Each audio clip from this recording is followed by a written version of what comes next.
Oh, the difference 2 weeks can make. The Phillies' opening rounds of the season didn't go so well in Atlanta and New York, but after they got back to their feet, the counter punches have been connecting. Now they find themselves ready for a rematch back where it all started.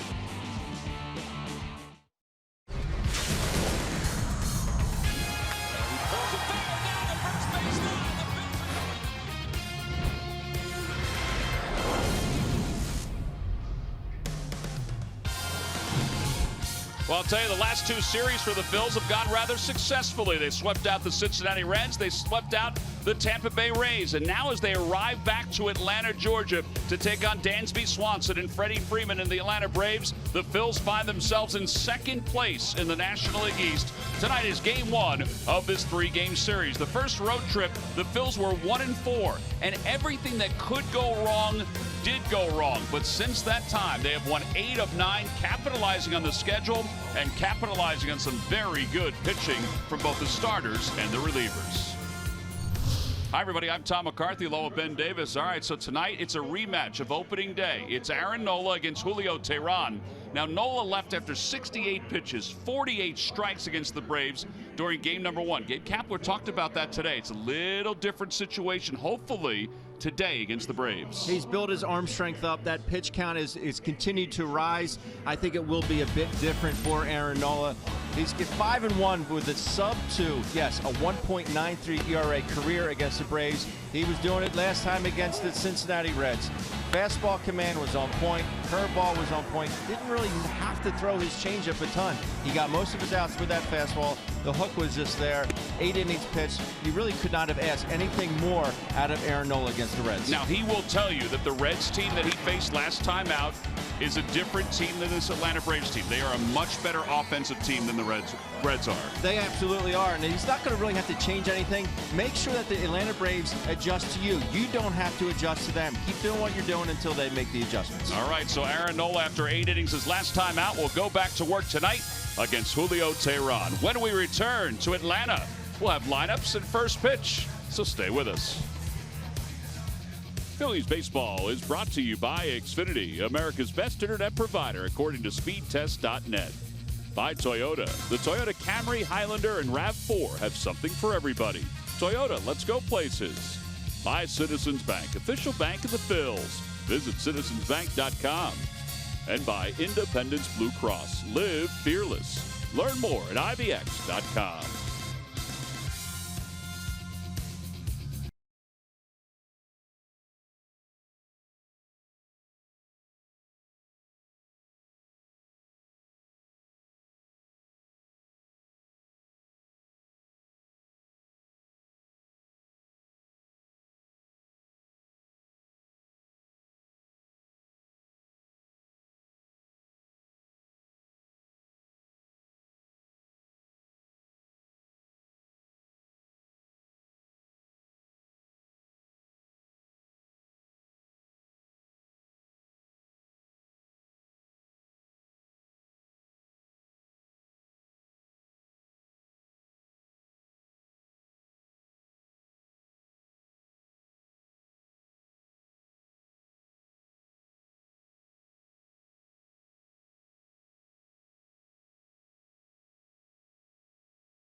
against the Atlanta Braves. The Braves have taken the field behind right-hander Julio Teheran. Let's take a peek at the Phillies lineup, brought to you by Xfinity, America's best internet provider according to speedtest.net.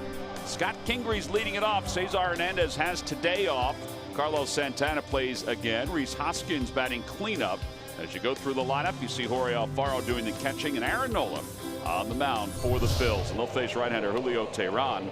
Teheran is 0-1 this year, a high ERA.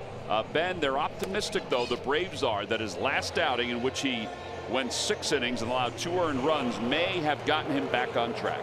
Well, it may have. He'll sit at about 91 with that fastball. He's not like in years past. He was in mid-90s. Guy changed curveball slider. Career 8-6 with a 3.52 ERA against the Phillies. Right-handers hitting a lot better against Teheran than the lefties. Yeah, this will be his 21st game against the Phils, his 20th start against the Phillies.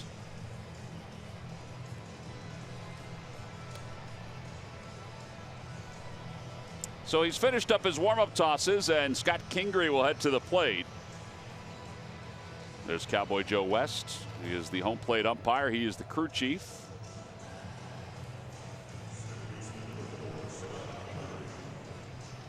This veteran umpiring crew with Marty Foster and Doug Eddings. And then the youngster in the crew, Mark Rippiger. He is over at third base. All right, so here is Kingery. He's hit in 6 consecutive games. He was 5 for 14 against the Tampa Bay Rays. Corners are in ever so slightly, and the first pitch of the night is in there for a strike. We're underway. Well, when they told us that Scott Kingery was going to play everywhere, they were true to their word, because he is truly playing everywhere for the Phils. This is the position that he came up through the minor leagues playing, second base, but he's probably played that the least out of the other positions. See Teheran warming his hand. 49 degrees at game time today. Swing and a miss. 3 pitches, and Kingery is down on strikes. 1 out here in the first. That is the 100th career strikeout for Julio Teheran. Took 2 fastballs and swung at the against slider the Phils. in the dirt. Excuse me, Ben. Against the Phils. It's a good one. Down the zone, nothing you can do with it, except hopefully take it. Here's Carlos Santana. Santana was 2 for 12 against the Rays. He's 0 for his last 7, but he's hit the ball hard. I know, sometimes you say that and people will shake their head saying he's still 0 for his last 7, and it's true. But he's had some balls that have been crushed and caught at the track on a couple occasions during this stretch, and over the last week or so, it certainly has been evident. 1 ball and 1 strike. He did go through some bats, though, in Tampa. Oh, he went through some bats, all right. I think Kevin Franzen said his count was 5. We had 4, but I think it probably was 5.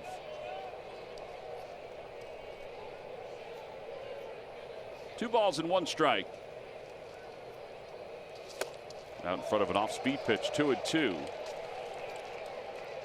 Phillies as a team are hitting .230, which is 12th in the National League.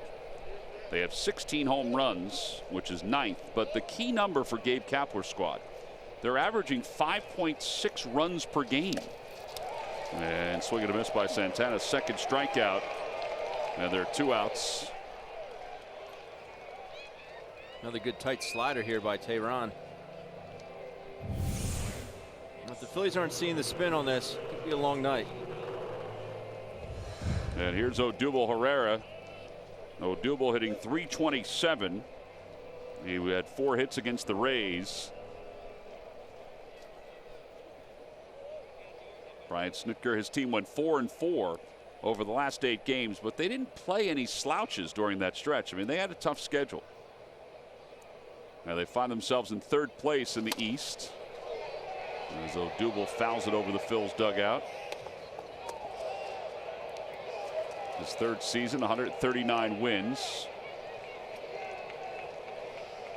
Took over for Freddie Gonzalez, who is now the 3rd base coach again over with the Miami Marlins.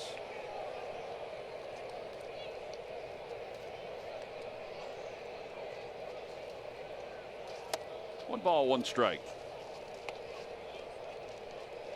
Phillies are 3 games behind the Mets, who are 12-2. And the Braves are 4 games back. Washington 7-9.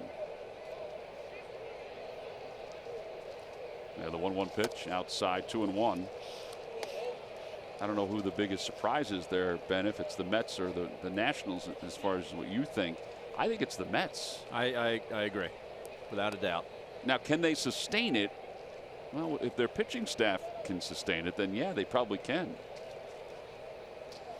Breaking ball, 2-2. I think the Nationals will eventually, battle for the top spot. They're just talented. They're so talented. It's just a matter of time, I think, with the Nats. I really do. 2 balls, 2 strikes. Scherzer and Strasburg. It's going to get better. Inside, 3-2. Man, that was a good pitch. I don't know if Suzuki blocks out Joe West right here. Didn't really get a good see because Suzuki was kind of standing upright.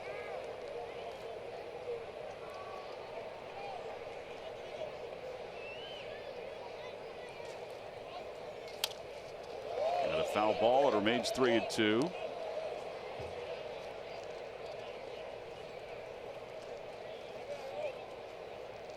Crew chief is Joe West.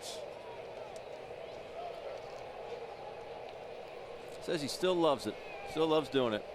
Did you see him today? I did not, but that's why he came back again for another year. Yeah, I thought he would have been one of the guys that retired.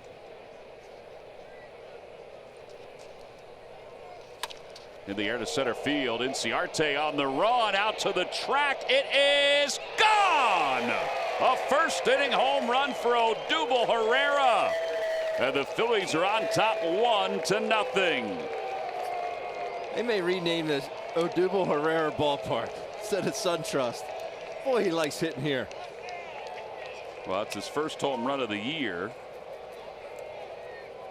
To the deepest part of the park. That ball was cooked out there, wasn't it? Yeah, how dominant was Tehran?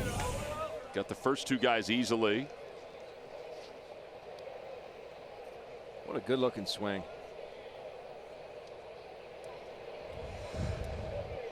His hand-eye coordination really is remarkable. To have that many working parts. Rhys Hoskins takes on the outside corner.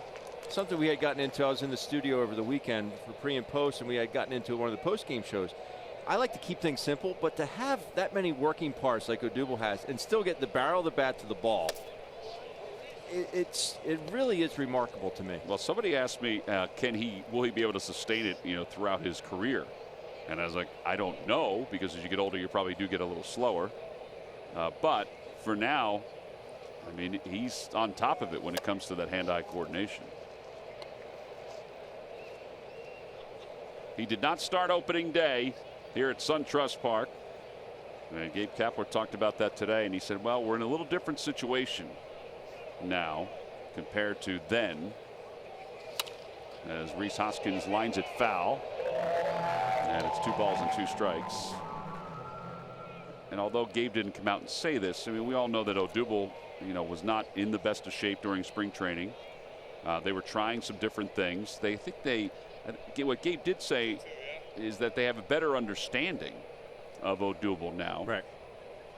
And plus, he's been hot. 2 balls, 2 strikes to Hoskins. Just a bit outside, 3-2.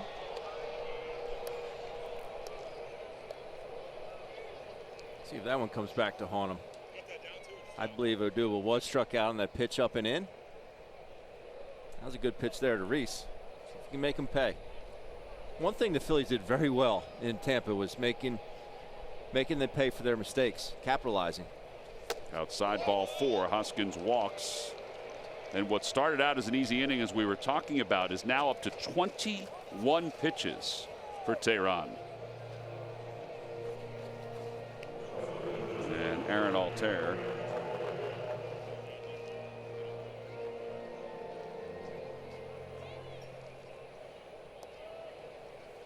Altair was 3 for 8 in the series against the Rays, including a 3-run home run.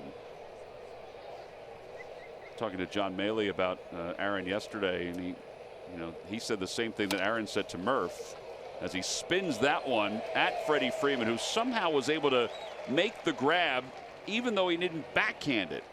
And it's 3 unassisted. Well, the timing for Odubel Herrera was on point as he hits it into the rocks and off the rocks. The Phillies take a 1-0 lead into the bottom of the first.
A home run from Odubel Herrera. Let's take a look at the Braves lineup. It's brought to you by Xfinity, America's best internet provider, according to speedtest.net. Well, the main guy you got to deal yourselves with is Freddie Freeman, but Albies has played well. Markakis has played well. I mean, look at all the guys that are at 300 or better, and they are second, the Braves are, in hitting in the National League. And they'll face Aaron Nola. And Nola comes in with a 1-0 record in 3 starts, an ERA of 1.96, and as Ben said in the open, excellent numbers against the Braves during his career. Career 5-1, 1.93. 3 pitches. It's at about 92 with that fastball. I look for him to go out and dominate again tonight. Well, the first guy that'll face is Ender Inciarte, who's off to a slow start. It's not surprising. He's gotten off to slow starts before in his career. Although last year it was a 230 start for the month. This year it's a 179 start. He is 0 for his last 10.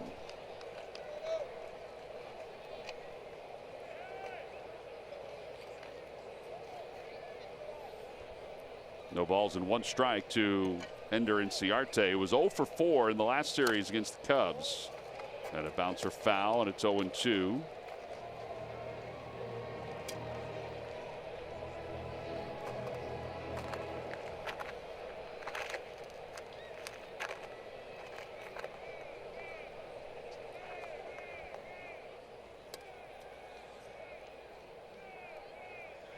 And they're hitting a .179. He has just 2 doubles.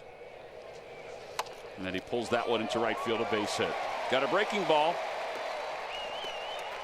And that's his 6th hit so far against the Phillies.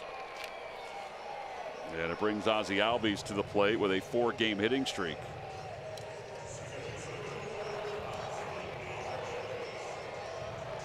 Albies 0 for 6 against Aaron Nola.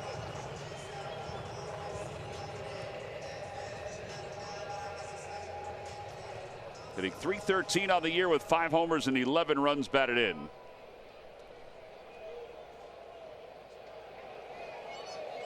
Well, the Braves made the right decision when they moved him over to second base. He's a shortstop by trade, but they had Swanson. Because now it looks like they have their middle infield for a long time. First pitch is whacked foul, and it's 0-1.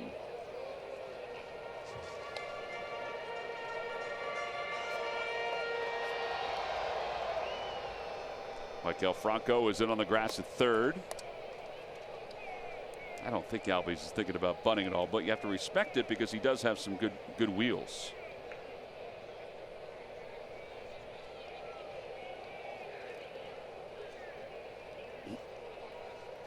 Quick toss over.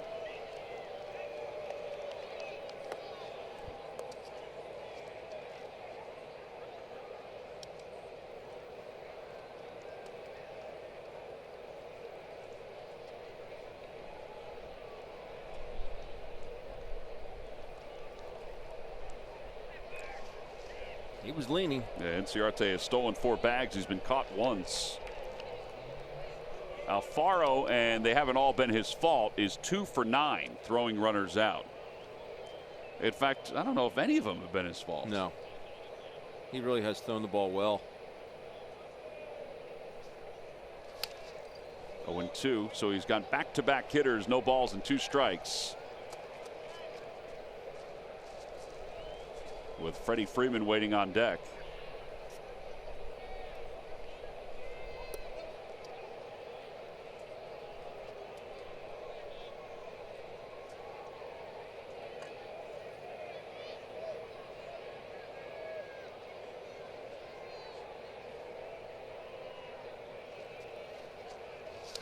Check swing. And they appeal, no swing. Says Mark Rippinger.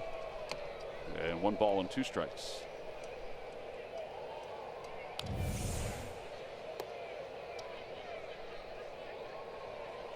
Love to see Jorge cover up that 5-hole. We've seen a couple get through there recently.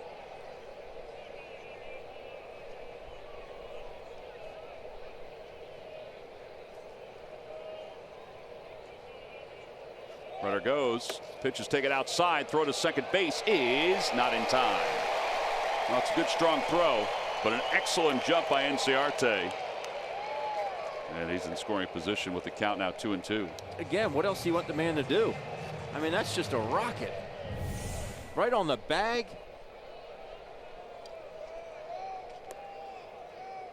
He could not ask for a better throw. It's pretty close. They got him on the arm. So before his foot gets to the bag. It's close. Phillies are going to take a peek at it, and they say, go ahead, play on. Rob Thompson, the bench coach, was on the phone.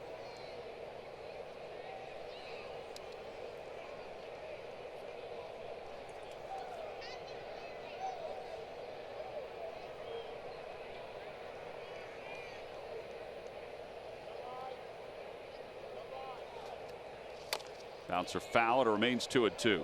See, Albies just trying to get out and hook that ball to the right side. He's down in the count. He's even in the count, I should say, 2-2. Just wants to try and do his best to get that ball to the right side. When Nola faced the Braves back on the 29th of March, I mean, he could do no wrong. He allowed 1 earned run, but he had 68 pitches, 48 were strikes. Yeah. I mean, he had everything working that day. Gave up just the 3 hits.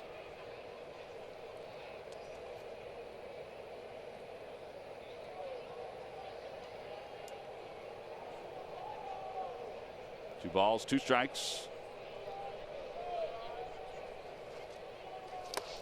Another one inside, and it's 3-2.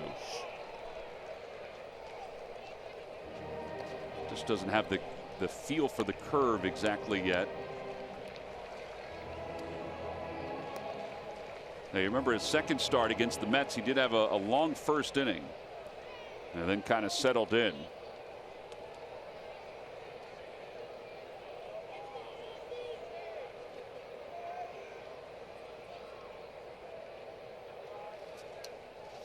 Back toward the middle, off the mound, picked up by Crawford, and the throw is high at first base. And over to third base goes Inciarte. That's a tough scoring decision because I think they had Albies with a clean throw, but it was going to be close. Yeah, he was going to have to rush it regardless. I mean, that ball is peppered, and he still got down the line. Look at the sinker away. Yeah, just off Aaron's left heel. Deflects to JP at shortstop. He gets rid of it quickly. Just gets underneath the. I don't know, Tom. That would have been close. It would have been close, yeah. Though they've given him a hit. So first and third with nobody out, and Freddie Freeman is up. Freeman was 8 for 31 on the road trip. He has walked 17 times so far in 14 games.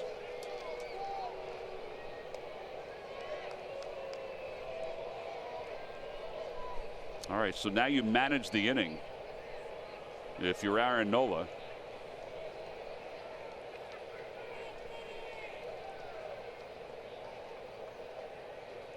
Fastball inside. Last time the Phillies faced the Braves, he walked 8 times. And he's aware that that's going to happen a lot with this lineup. Although this lineup, as we said, they're putting together some good numbers. They're first in runners in scoring position, hitting .333. Off the net, 1-1. If you look through the, 2 through 8 are all hitting over 300. Well, the exception of Markakis, who's 298. 313, 320, 298, 300, 300, 357, 366.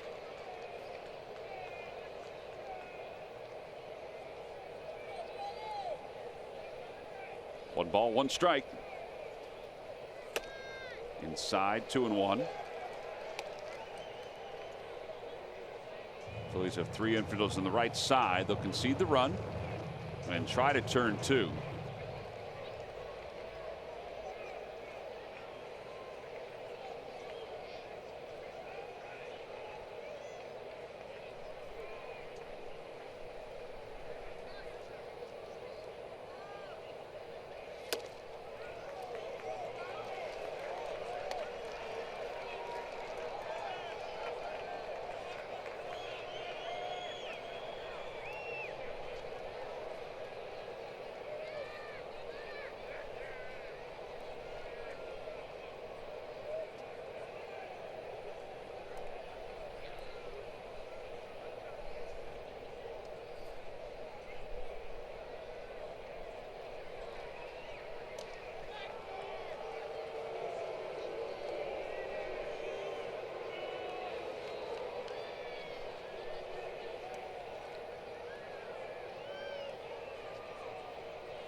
Flag down by Santana. They go to second for 1, over to first, and it's in time. A run does score, but it's a 3-6-3 double play. I'll take it. I'll take that any day of the week. It's a bullet, and Carlos Santana bounces off. He kind of double clutches, but he has time because the ball is hit so hard. Very, very good exchange here by J.P. Crawford. In and out of his glove, and still is able to put something on it to Santana at first. You know what I liked? He didn't even look at home. Right. Because he knew we're set up to get the outs. And that's all part of thinking ahead. If this ball is hit at me hard, either direction, where am I going with it? Here's Markakis. Markakis 4 for 9 in the series against the Cubs. And a curveball inside, 1-0. And in the first inning, ball hit that hard, automatic, you go to second base. Markakis hitting .298 with 2 homers and 9 runs batted in.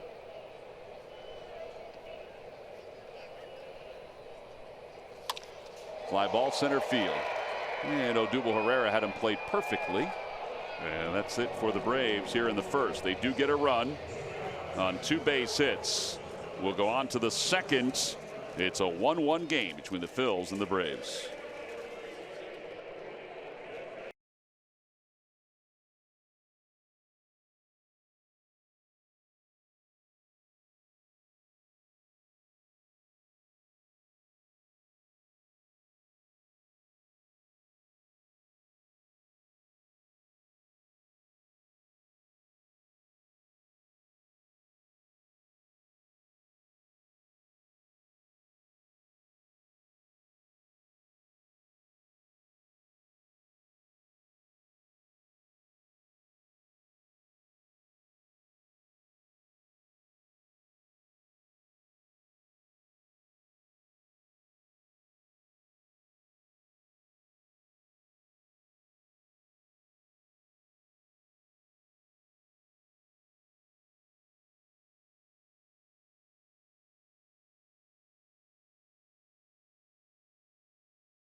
Plans start as little as 9 games and offer great benefits such as the comfort of having the same seats in the best location for every game.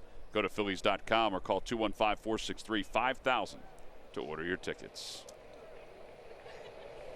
J.P. Crawford will lead things off here in the second against Tehran as we are all square at 1.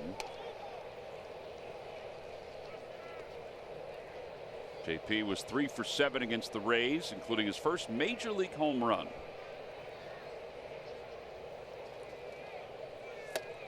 One ball and 1 strike. I should say his second major league home run. First one came at home. 4 extra base hits in his last 3 games. And a curved ball. 1-2. Boy, Tehran is working quickly. He sure is. Maybe as a date.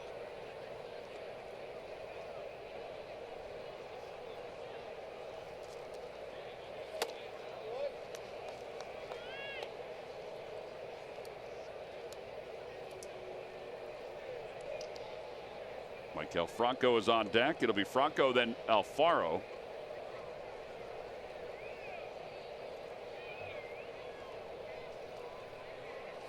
Off the hands, out towards shortstop. Flaherty has it, and no chance. And JP is aboard with a leadoff single.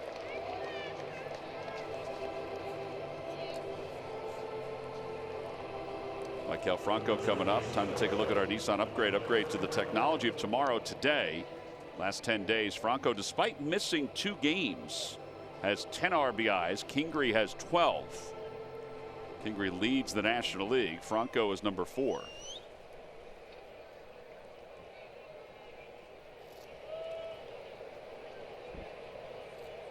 Franco overall hitting .237 with 15 runs batted in on the year. And very good numbers against Tehran. Yeah, 10 for 20 against him. Well, Julio Tehran had no intention of making that pitch.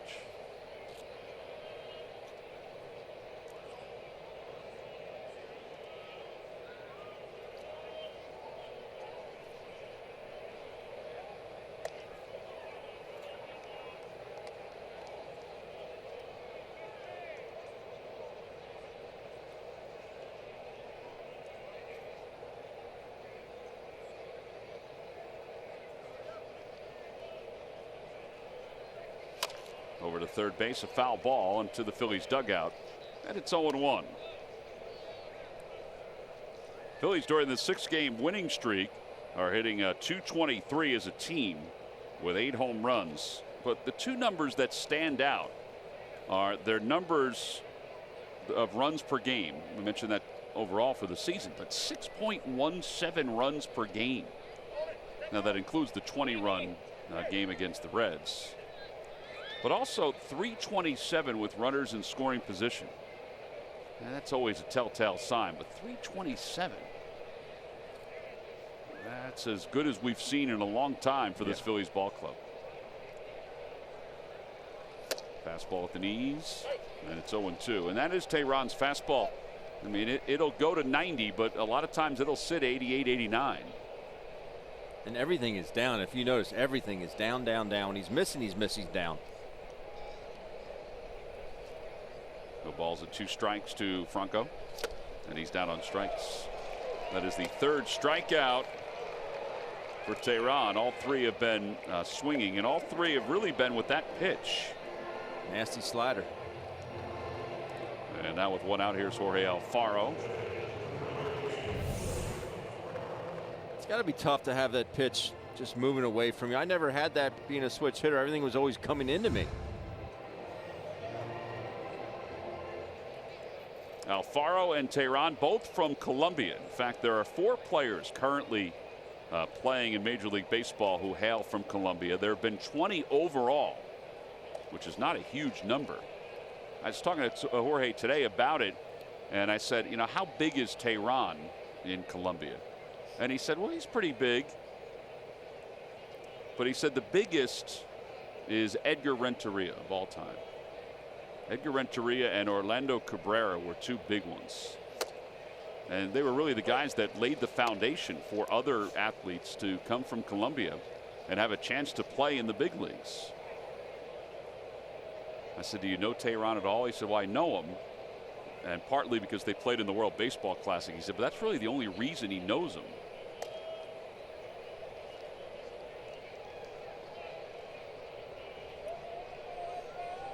If Jorge becomes the player that the Phillies expect, then he could be one of those guys from Colombia, because, you know, not many have been catchers. Right. No balls, 1 strike. Another throw over. He's really concerned with JP, isn't he? Very concerned.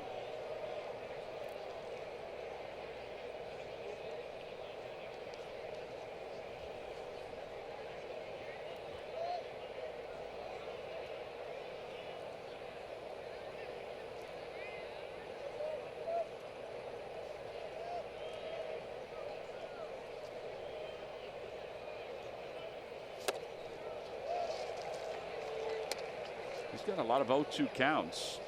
Now he's fallen back behind 3-2 on a couple of occasions, but he's working ahead of these hitters. But still 32 pitches with 1 out here in the top of the 2nd.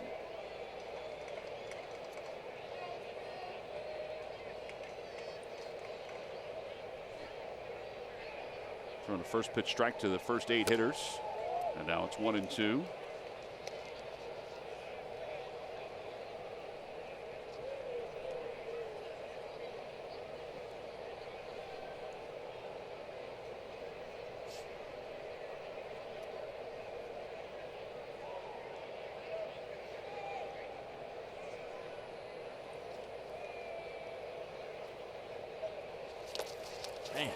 Well, he got him this time with a breaking ball. 79 miles an hour. That's 4 strikeouts for Tehran. He's eating these right-handed hitters alive once he gets to 2 strikes. There's been a lot of great moments so far in the Phil season. Don't miss the next one with the NBC Sports app. Stream every one of our Phillies broadcasts all season long, including postseason coverage of the Flyers and Sixers. Download the NBC Sports app on all of your devices. Here's Aaron Nola, and Nola takes a fastball. It's 0-1. He may have figured something out against these righties, because righties were hitting 353 against Julio. Lefties just hitting 150. Well, I think the command, I mean, just based on the last game we saw him, the command of the slider is way better today. Yeah. It wasn't close to this the last time. 0-2. It's definitely later breaking, I will say that.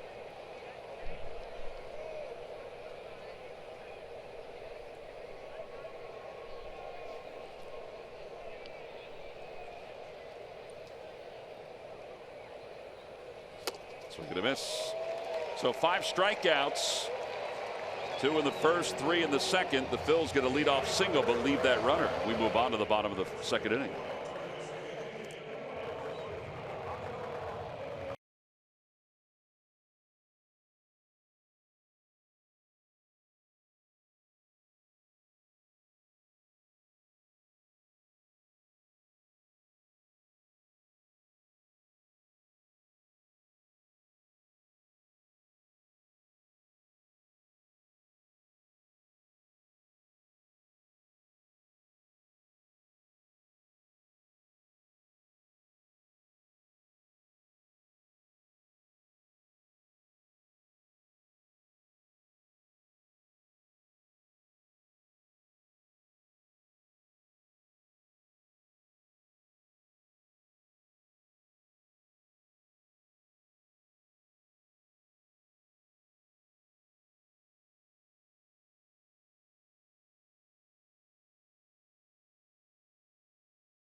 All the brands you need to keep your facility running, like Scott products that deliver superior value and an optimum balance of quality and affordability, all delivered for free by who? The W.B. Mason. Aaron Nola and the Phils tied at 1 as we go to the bottom half of the second inning.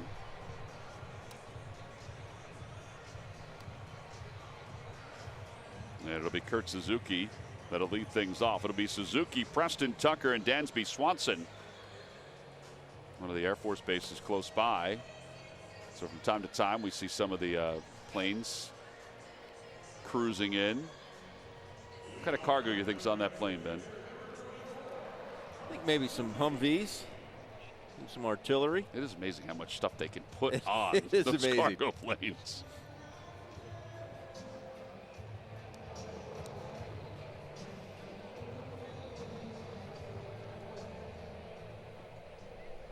Suzuki will lead things off. He was 3 for 8 in the series against the Cubs.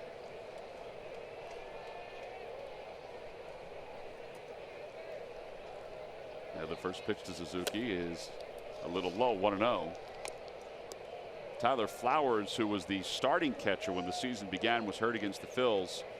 He is progressing and will take swings next week after hurting his oblique in that series against the Phils. 1 ball and 1 strike.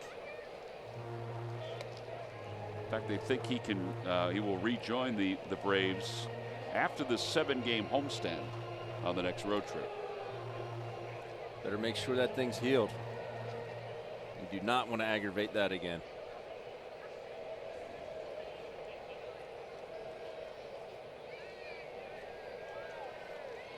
And the 1 ball, 1 strike pitch.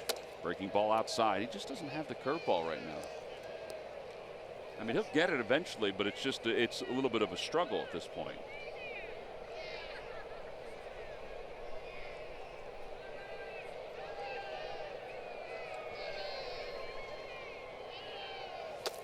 In the dirt, 3-1.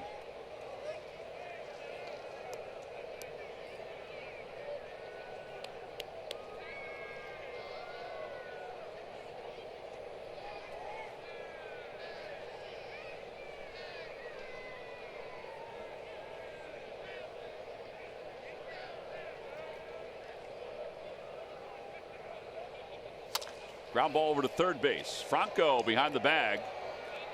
And 1 out. 5-3 of the put out. And here comes Preston Tucker. Tucker had a pretty good series against the Phils the last time we were here. He came up with a couple of big hits. He likes to swing the bat, that's for sure.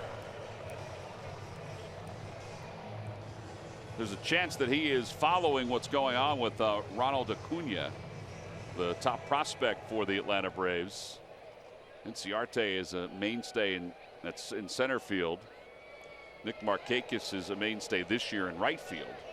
If Acuna ever does come up, and a lot of people thought it would be over the last several days, then left field is probably where he would play. So he would take over for Tucker, but he's just not hitting down in AAA. Not hitting the way they would like after a tremendous spring. Well, he's definitely got the talent, that's for sure. He was ripping the baseball every which way in spring training. 1 ball and 1 strike to Tucker. And it's 2-1. Already has used that changeup a bit more tonight than he has in his previous start against the Reds. You know, it's wild. I didn't think that Aaron was really throwing that changeup as much as he did last year, but the numbers say differently. Last year he threw the changeup 15.6% of the time. This year, 15.5% of the time. It just seems like he's been predominantly fastball curveball this season. Well, I did think in the Braves game, and I thought in the Mets game he threw it. Now, I agree with you. I didn't think he threw it in the Reds game that much. That one's pulled toward the shift, but J.P. Crawford is there. His infield is fast. 2 outs. It's very quick. And here's Dansby Swanson. Watch every out-of-market regular season game live at home, in the office, or on the go with MLB.tv. Your subscription includes MLB At Bat Premium, allowing you to watch live baseball on your favorite supported devices. Blackout and other restrictions apply. Visit MLB.tv for details. All right, so 2 outs. Here's Dansby Swanson. This young man's figured some things out, hasn't he? Sure has. His 20 hits are tied for 3rd in the National League. They say he's just not as jumpy at the plate. He also has lowered his hands considerably in his stance. Well, Kevin Seitzer, pretty good hitting coach. They were trying to get him to lay off the breaking pitch as much. That's why somebody like Nola is tough for him sometimes. Paints on the outside corner, 0-2.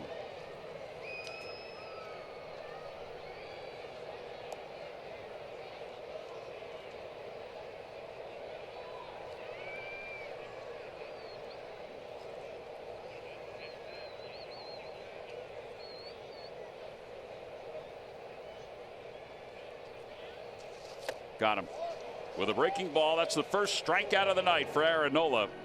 And the Braves are retired in order. We have played 2. We move on to the 3rd in a 1-1 game.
Log on to Phillies.com, go to the fans section for all the information, and please submit your answer on the subject line. The question is, which 2 players were taken by the Braves with their #1 overall draft picks in 78 and 90? Which 2 players were taken by the Braves? Answer will be revealed in just a little bit. I believe I know one. Okay. Well, then you're halfway there. You need 2, though. I don't think it's by you, does it, partner? I have a calculator. Abacus. Scott Kingery leads it off. Kingery struck out his first time up. Had a breaking ball inside. 1 ball and no strikes. Tehran is 58 and 54 lifetime. Some folks think that his record should be better than that because of the stuff that he has. As Kingery lifts it out towards shallow center. Inciarte is waiting and makes the catch. 1 out. One of the other pitchers that's from Colombia, Jose Quintana from the Chicago Cubs, his numbers are awfully close to Tehran's. I mean, he's lefty, Tehran's righty, but he's 58 and 58 with a 3.59 ERA for his career. Tehran is 58 and 54 with a 3.64 ERA. I just thought that was kind of interesting that they would be that close. The 4th pitcher who is from Colombia that is still in the big leagues is Tehran Guerrero, who we saw with the Miami Marlins. Santana takes low, 2-0. I thought Quintana would have a little bit more success, just because he's left-handed. Then Tehran? I do. I like his stuff a little bit more. I think it plays more. Here's the because I thought the opposite. Okay. But then I realized that I see American League games. I watch games when I'm not doing the Phils games, but I didn't watch an overwhelming amount of White Sox games. Right. I've seen him with the Cubs now, obviously, but you know what I mean. I haven't seen enough of him to think that either way. 3 balls and no strikes to Santana, and that one's in there. 3-1.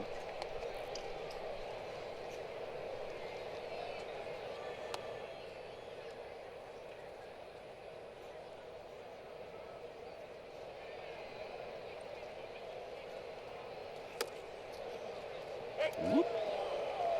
Santana was waiting for the call. He didn't want to throw the bat away immediately, but then all of a sudden Joe West, he wanted a little deliberate pause.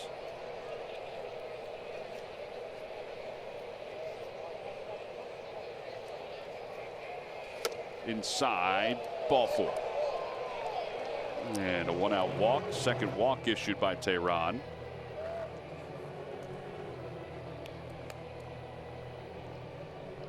And here comes Odubel. Take a look at the last pitch, thanks to PJ Willihands. That's pretty close. Yeah, it is.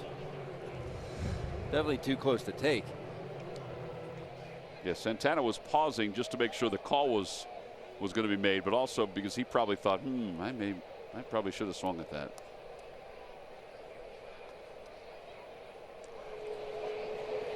Here's Odubel. Odubel homered his last time up.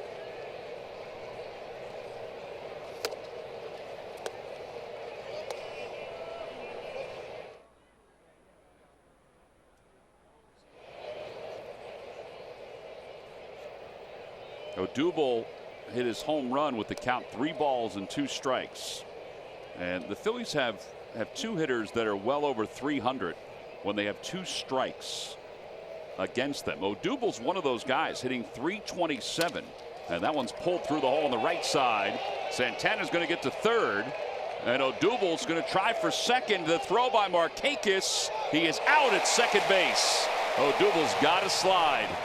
If he slid, he may have kicked the baseball.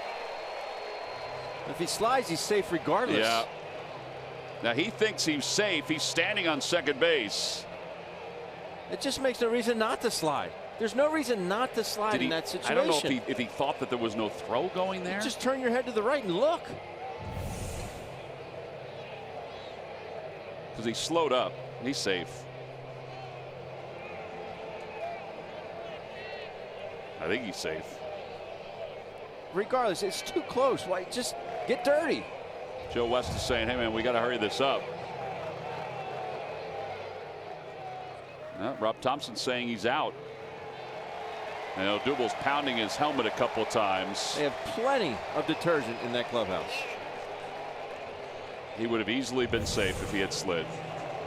Not only does he not slide, he slows up before he goes into the bag. See, I think right there they got him before the foot hit the bag.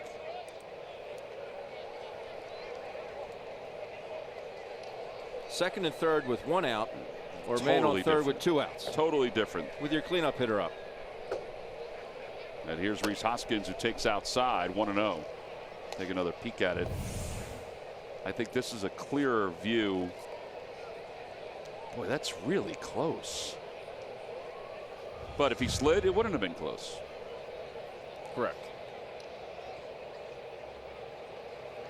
1 ball and no strikes. Outside corner, 1-1. Took it down single, 9-6. Single, 9-6.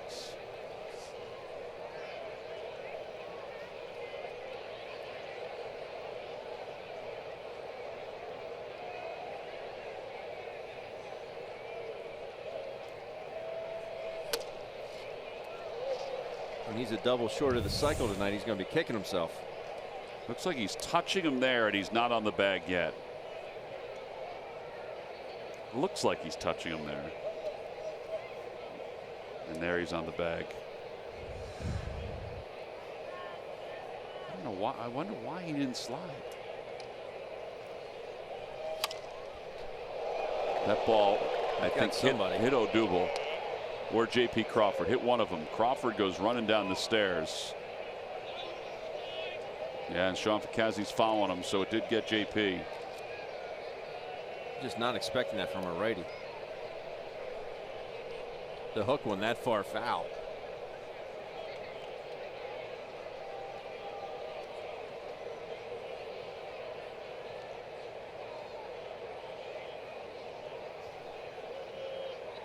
Two balls, two strikes now to Hoskins. 3-2. All right, JP's back up.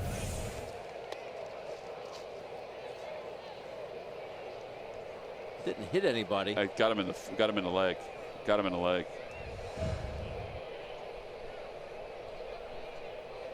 Maybe it just he heard it when he jumped. Either way, it looks like he's okay. That's Sean Ficazzi. He can work miracles. Runner at third, 3 balls, 2 strikes with 2 outs.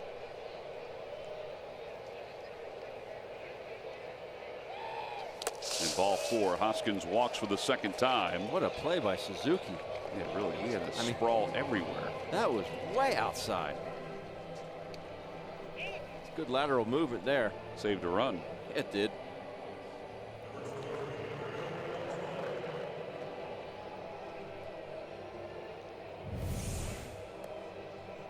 This lateral movement, I mean, that is the left-hander's batter's box. I always found that I was better moving to my left than I was moving to my right. I can see that. Why is that? I can see how you get into a car. You're always better going to your left than your right. I just felt like I could push off more with my right leg, drive more so I could go to the left than I could the opposite way.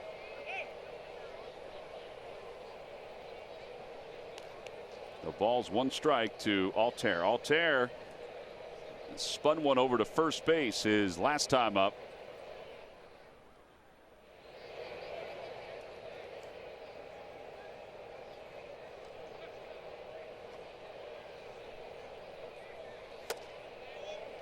Oh, and 2.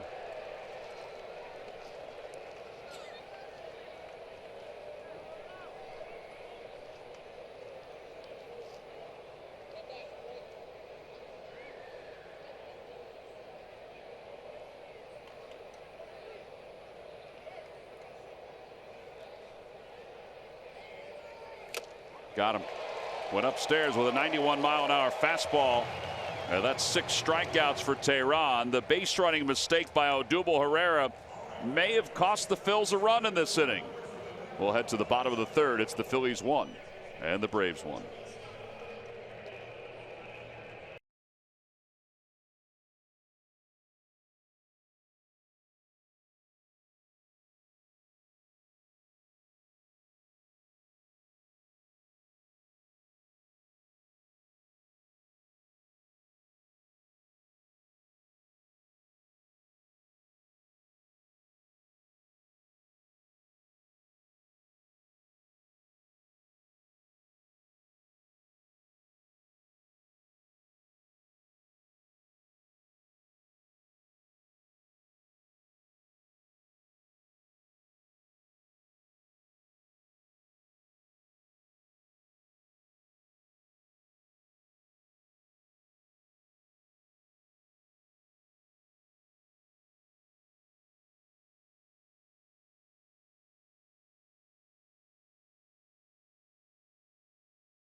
Crossover at buyfordnow.com today.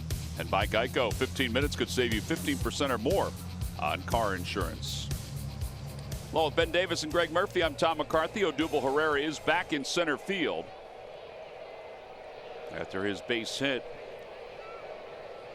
Looked like he was giving the Phils a huge spark in the inning and then was thrown out by Nick Markakis going to second base, not sliding. As Ryan Flaherty fouls the first pitch back, and it's 0-1. How about the start that Flaherty's having? I mean, it's crazy. He's leading the National League in hitting at .366. No home runs and 3 runs batted in. Really picked up right where he left off in spring training for the Phillies. Fly ball short lefts. And Rhys Hoskins makes the one-handed grab. And one away, and here's Tehran.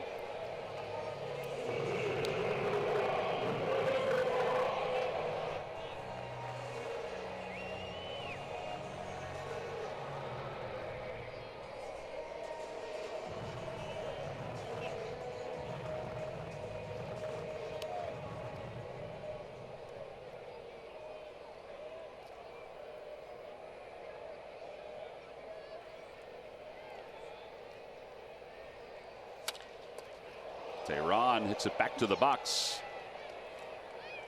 Well, that's a thing of beauty. 1 pitch, 1 out.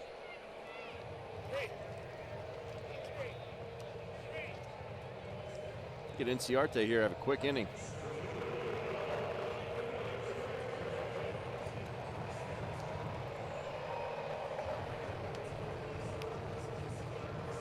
Inciarte singled and scored the run for the Braves.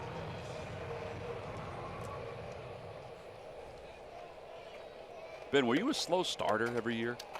Did it take you a while to get going? I'd say I was a bit slower in the beginning. I mean, there are guys that are slow starters. I mean, you have to really have some equity in the game for a manager not to pull you right out. Yeah. Oh, absolutely right. Inside and low, 1 ball and 1 strike. But yes, I would say I was more of a slow starter. I was in the dugout, the Braves dugout today. And we're talking about Inciarte, and they're like, yeah, nobody's worried about him. I mean, he did have 200 hits last year and started in the month of April hitting .230. They try to go inside again, too far. It's 2-1. I was just talking with Chip Carey, booth next door. He said some guys are affected by the cold. Inciarte is very much so affected by the cold. Cannot stand playing in cold weather. To the right side, and Santana. And it is an easy inning for Aaron Nola. 1, 2, 3, go the Braves. We have 3 in the books, a 7-pitch third inning for Nola. We'll go to the 4th. J.P. Crawford will lead things off.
ShopChooseNissan.com. Well, the area outside SunTrust Park is called the Battery, and there are restaurants and there's stores It's really a neat area. It's one of the best parts about this new ballpark. I mean, the new ballpark's beautiful, and they've got a lot of things that are enticing to the fans. But outside in the Battery, they have things for fans to do before and after games. And that's been a big hit for this area, which is really building up. Sure is. We are about a half hour from downtown. The hotel, the Omni Hotel, which was not open last year, is open for business. Comcast building has the offices lit up. I'm just happy the traffic isn't as bad as it's been in years past. J.P. Crawford leads it off, and it's 0-1. Ben, I think traffic is traffic. Is it? Well, my goodness, it's bad here. You're the guy who took an hour and 40 minutes to get home the other day after the day game, right? Well, we had the Phillies fans leave, and we had the Flyers fans coming in. I don't know why the bridges were like they were. Just didn't move. It was not in a good mood. 1 ball, 1 strike. Inside 2-1. I'm glad you had us to keep you company, though, on your drive home. While we were home, already had dinner, cleaned up the dishes by the time you even walked into the house. Crawford lines it out toward left center field. That's going to drop in for another hit. He is 2 for 2. And that's now 5 hits on this road trip. That's a good way to start this inning. Let's see if Maikel Franco, who struck out his last at bat after JP had singled, let's see if he can get something rolling. Already 60 pitches for Julio Teheran.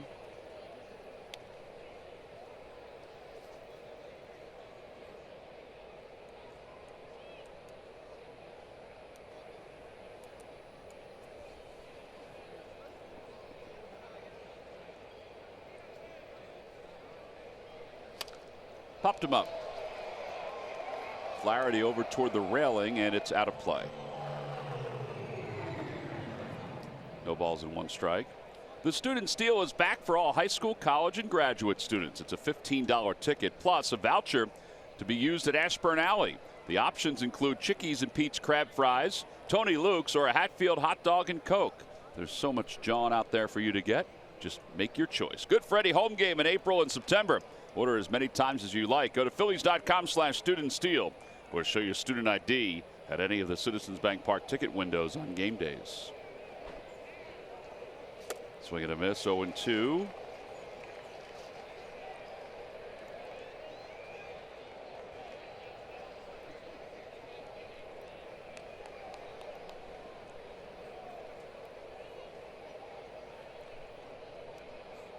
He has really gotten ahead of these hitters tonight.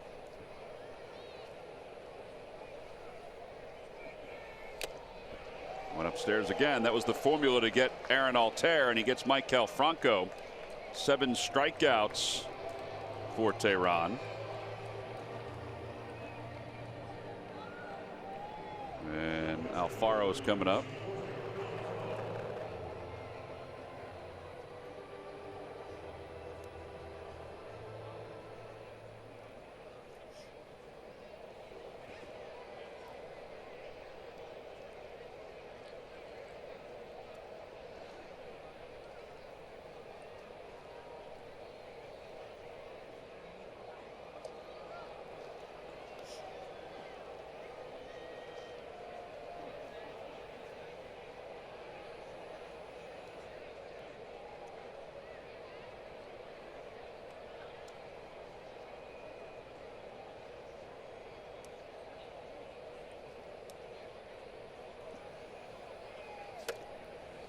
Boy, the bottom of the order is really having trouble with the breaking pitch. Now, he threw first pitch strikes to the first 9 hitters that he faced, and then didn't the next 4 hitters. But now he's back in the groove of throwing first pitch strikes again. No balls and 1 strike to Alfaro.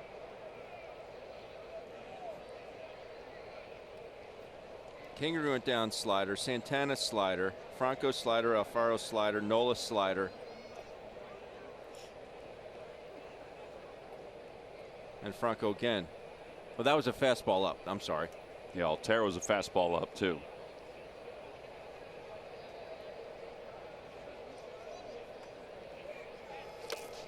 That's a slider.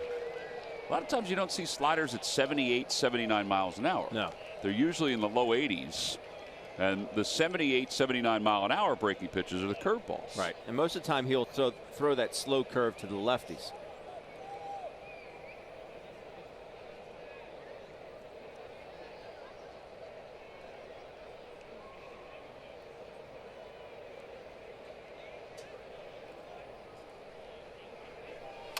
Little dribbler out in front of the plate.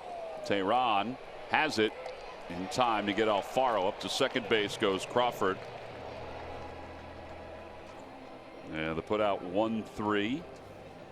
And here comes Nola for a second time.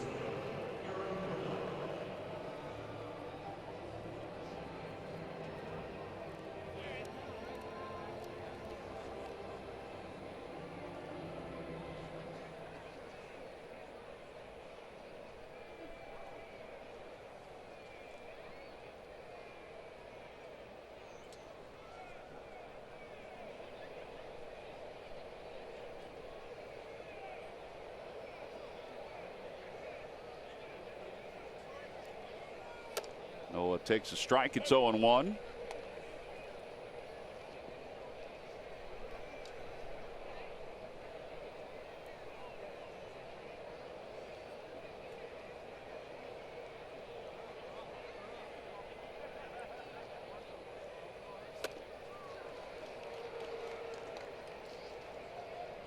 Aaron seems a bit overmatched tonight by Julio Tehran.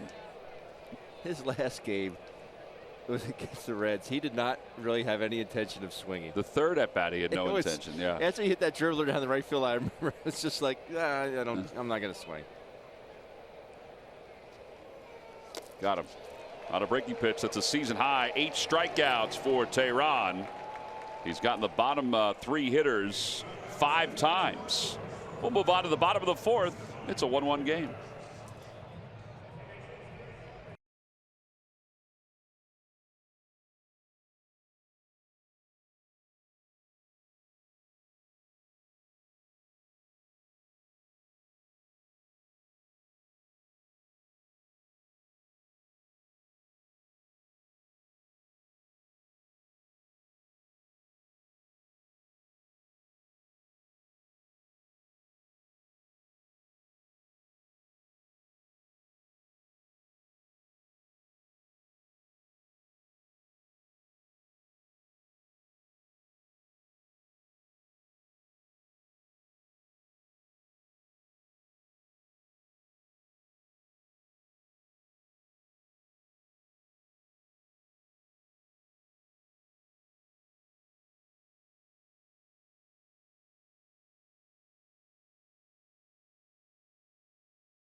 He will face Ozzie Albies to start things off. Albies, the second baseman for the Braves, and the Phillies second baseman, Scott Kingery. Both of these young men, Murph, are off to pretty good starts here in 2018.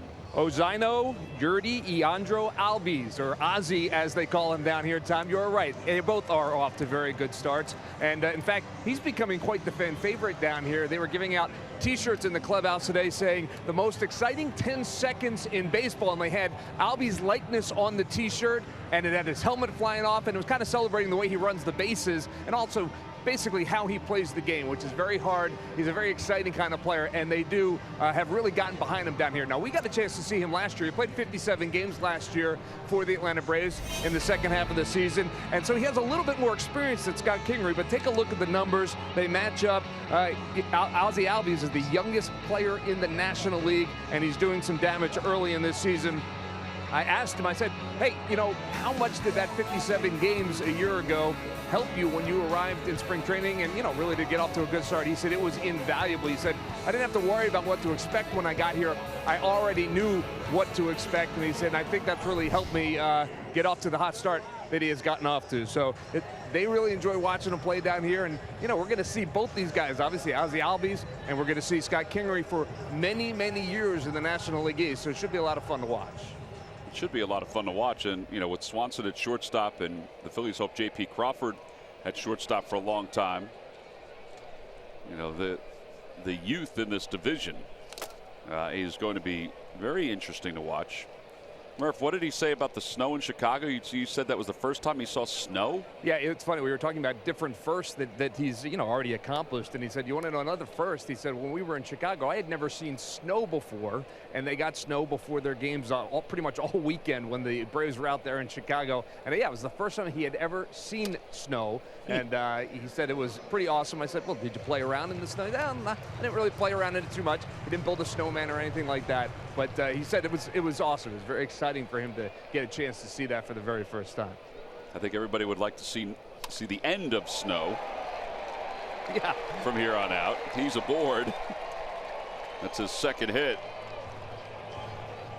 Ball just jumps off his bat. Really It does. And now Freddie Freeman is coming up.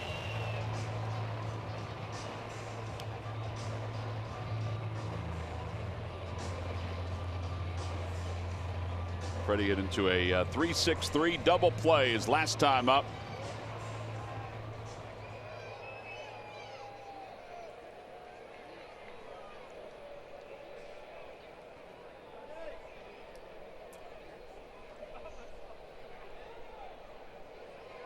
And Albies draws a throw.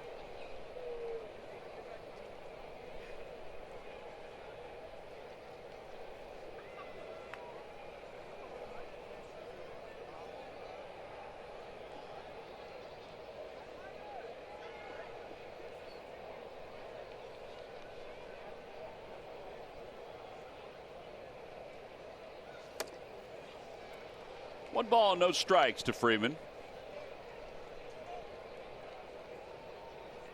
Those are some good numbers. We were here last time. The two stories that really stood out, you see the Phillies infield alignment, were Freddie Freeman talking about others stepping up and helping him from an offensive standpoint. The Braves have certainly gotten that. It's part of the reason why they got off to such a good start. They're now 8-6 behind the Phils in the division. They have the top OPS in the National League.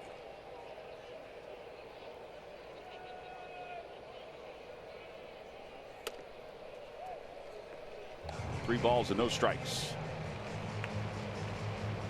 I know there's been some miscommunication on when they have this drastic shift on, even now. Well, now it definitely answers my question, but they were a bit more shaded before, but Michael's definitely going to take this throw. See Michael right here. So he's going to take that throw now. Before, a couple pitches before that, they were more shifted. Well, that walk will put runners on first and second for Markakis. It is noticeable, even for somebody as good as Aaron is, how careful he was with Freddie Freeman.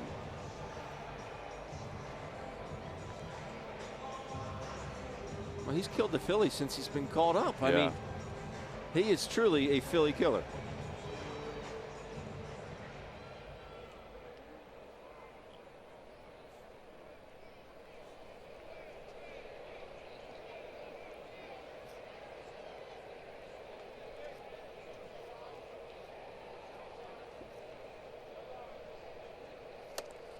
On the outside corner to Markakis, and it's 0-1.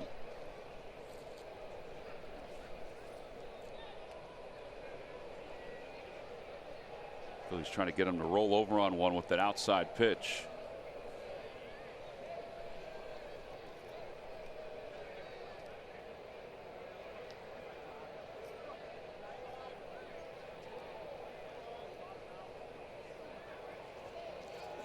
He'll shoot it to left with the best of them.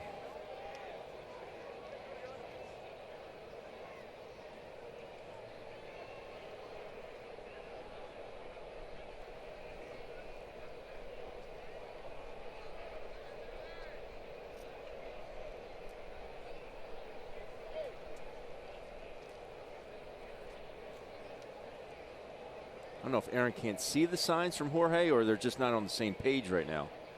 Sometimes you have a guy that keeps wiggling his bat right in front of the signs and pitchers couldn't see it. They try to run it inside. It's 1 ball and 1 strike.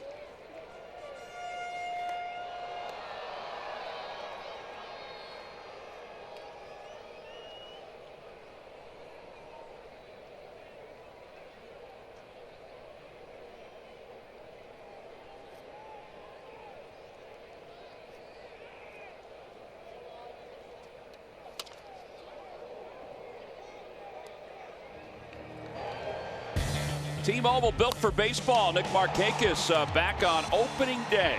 Launched this one into the seats to give the Braves an 8-5 walk-off victory. The first walk-off of his career. Phillies had a 5-0 lead in that game. They took Aaron Nola out, and the lead evaporated. 1 ball, 2 strikes. Runners lead off first and second. Bouncer back over the middle. Kingery has it, flips to second for 1. That's all they'll get. So 4-6 of the putout, and the double play is still in order, but there are runners on first and third. Smart play here by J.P. Crawford. Not to try and get Markakis at first. No, if he rushes it, he might throw it away. Markakis is going to beat it out anyway. It was just a little chopper. But a smart heads-up play by J.P. Sometimes you'll see a young kid say, you know what, I can try and do this. I can make it, and ends up throwing it away, and you know, Albies would score. But you're right. The double play is still in order. Get a ball on the ground here, inning over. Last time Suzuki was up, he grounded one over to Franco at third base. So now runners on first and third. 1 man down here in the home fourth.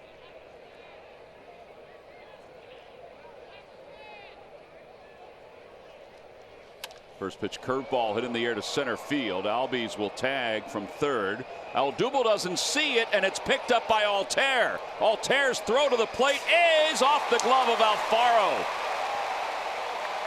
And the Braves take a 2-1 lead. That's a shame. They had him dead to rights. Even with the same throw, that double clutches in there. Even if Aaron gets behind that ball a bit more, they're going to get Albies at home plate. But that caused Aaron Altair to take an extra step after he caught the baseball. If he's camped underneath it, he's going to catch it and go. But he catches it and then has to take another stutter step. See, he's not camped under, so he catches it, and then there's the extra step. And he still almost gets him at home plate. Wow. Yeah, if Alfaro had hung on to it, he probably would have been out at home plate. I don't think Odubel saw it. And it's the only thing I can think of because it was certainly his ball. It was his ball, but maybe he's thinking, you know what, Aaron has the better arm. He does have the better arm. I was thinking the same thing. You'd rather have Aaron Altair take that. So 2-1 Braves with 2 outs here in the bottom of the fourth. Now they count 1 ball and no strikes to Preston Tucker, who grounded one to the right side to J.P. Crawford his first time up. Fastball low, 2-0.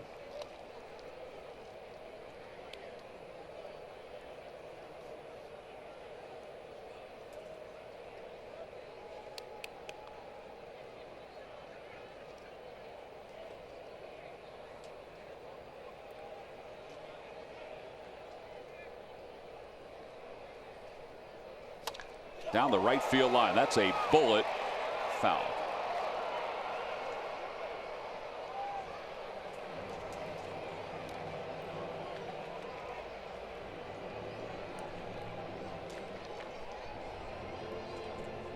Got a bit out front of that one.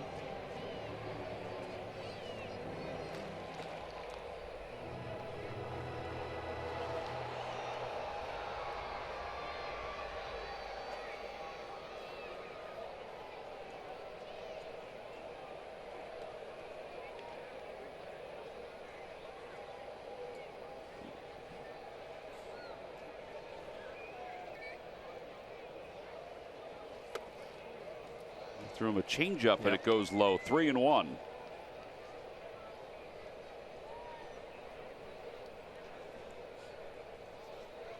Dansby Swanson is on deck. I'd throw him another one right here. Another changeup? I would. I'll take my chances with Swanson. I know he's been hot this year, but now they go curve, and it's in there, 3-2. Tucker thought it was ball 4. He was taking the shin guard off.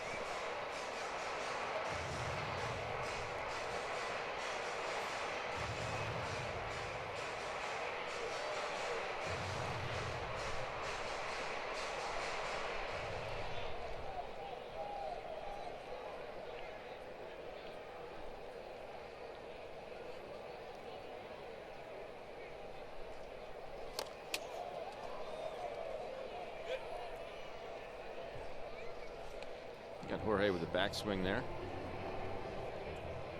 It happens, Tom.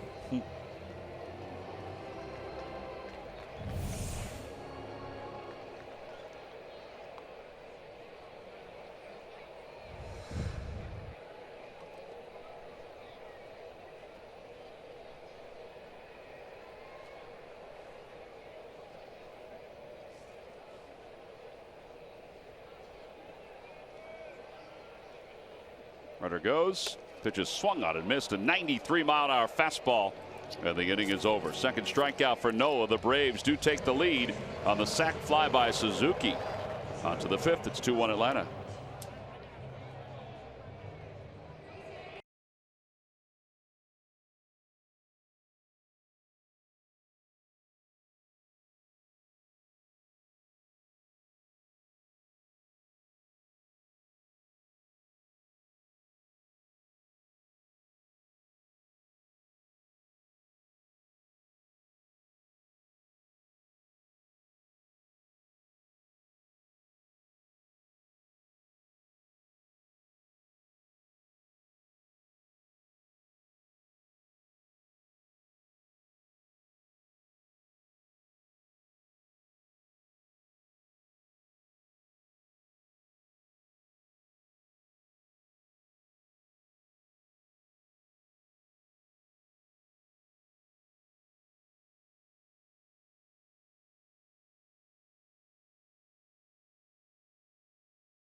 Herrera emoji cap free to children 14 and under.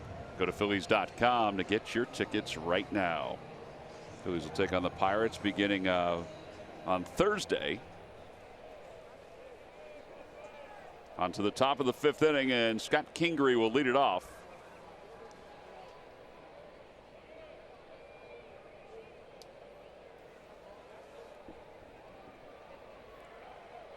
First pitch fastball, and it's 0-1. Kingery is 0 for 2. He is struck out. He's also flied out to center field.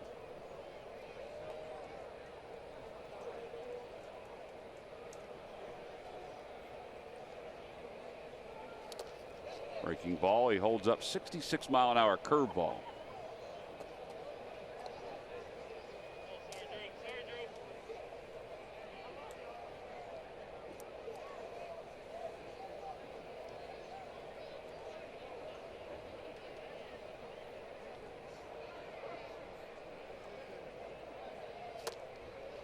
Another breaking ball. This one the slider, and it's swung on and off the glove of Suzuki. So 1-2. 8 strikeouts tonight for Tehran. And that is a season high for him. If I have noticed one thing with Scott Kingery, it's been a breaking ball down and away. It seems like more pitchers are going to that. And it's not a shock for a right-handed hitter. No, not at all. That one's pulled toward third. Flaherty is up with it. And across the diamond. And one away.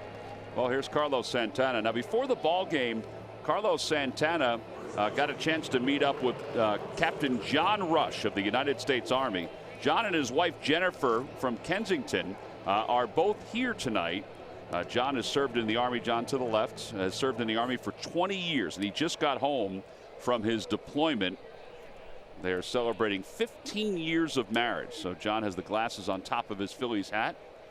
So before the ball game, he got a chance to not only meet Carlos Santana, who's his favorite player, but also Rhys Hoskins came over as well. Thanked him for his service. It was a very neat moment. No balls, 1 strike to Santana. So we'd like to wish John and Jennifer a happy anniversary as they celebrate here in Atlanta, watching the Phils and the Braves. Probably thought it was going to be a little warmer. I think everybody thought it was going to be a little warmer. Out towards shallow center field, and Inciarte is there. And 2 outs. But they got their Phillies blanket, so they're all ready to go.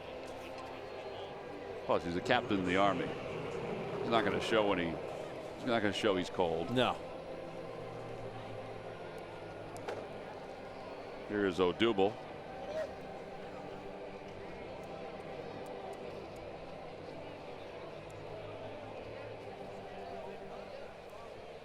Odubel is 2 for 2, a home run and a single. Thrown out trying to stretch that single to a double as last time. Outside, 1-0.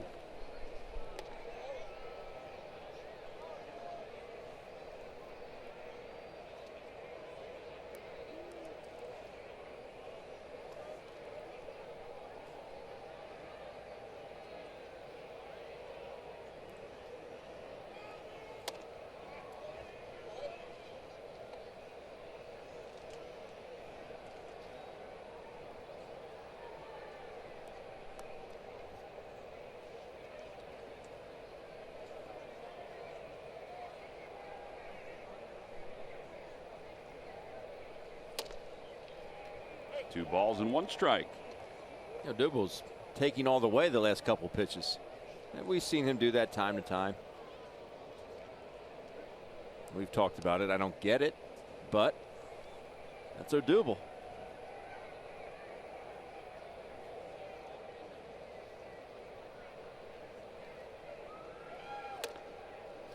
Awfully close. It's 3-1. Looks like he was taken there too. Edie pitches now for Tehran, who has 8 strikeouts in 4 2/3 and a lot of other deep counts.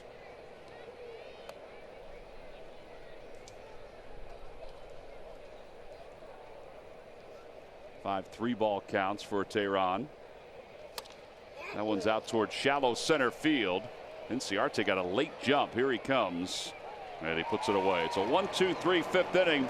It's the first 1-2-3 inning of the night for Tehran. Middle of the 5th, 2-1 Atlanta.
Bank of the Phils.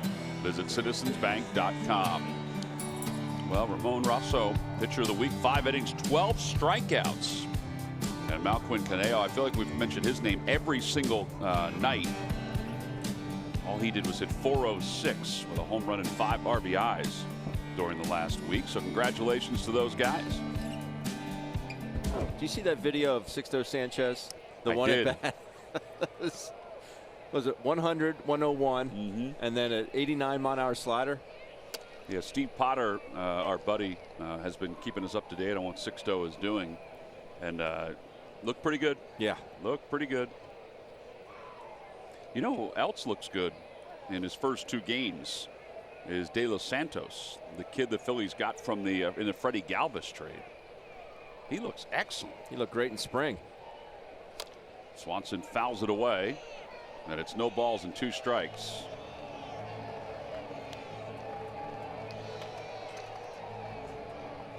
De Los Santos, 2 earned runs in 8 innings, 14 strikeouts in 2 starts.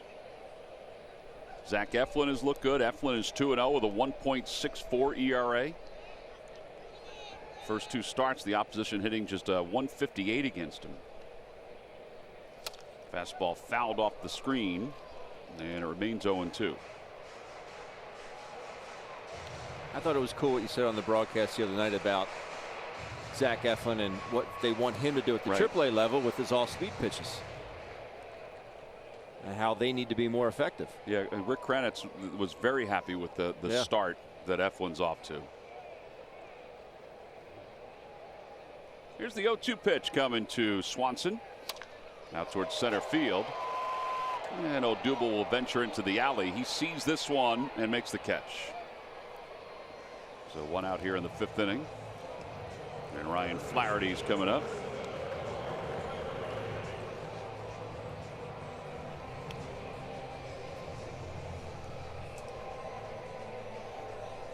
I noticed in the first at bat the Phillies are not shifting on Flaherty like they did in that first series.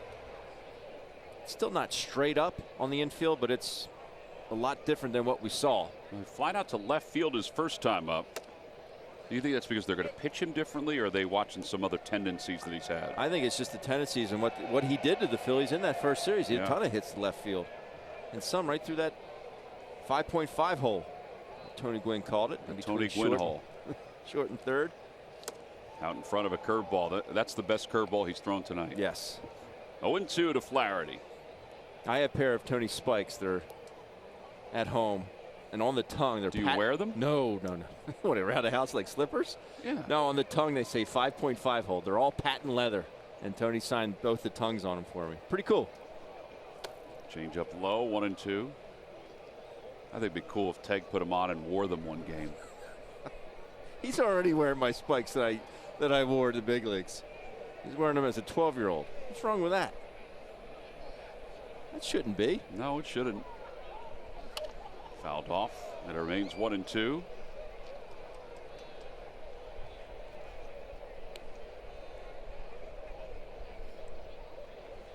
Got to get him to the ballpark so I can strike him out at the yard.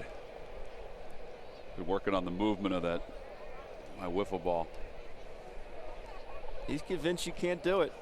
1-2 pitch. And the dirt, 2-2. I'm kind of convinced I can't do it either, but I keep telling myself I can.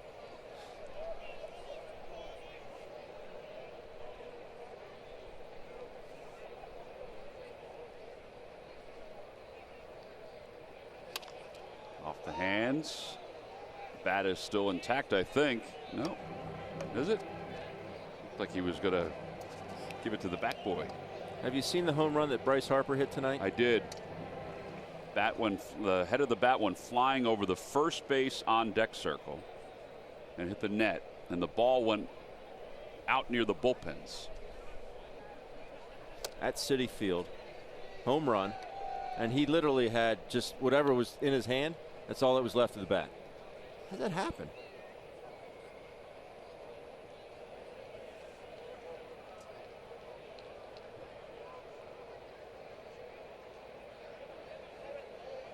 Now time is called. Although I do remember it Minute Maid Park in Houston. Damian Jackson hit a grand slam into the seats and left, and the bat was in 3 pieces. Another one fouled back. That was the 8th pitch of the at-bat. Well, we saw Mark Teixeira do it at Yankee Stadium against the Phillies, where he broke his bat and ball landed in the left field seats. What are those boxes called at Minute Maid Park? In the left field? Crawford boxes. Crawford boxes. Did you ever hit one into the Crawford boxes? No.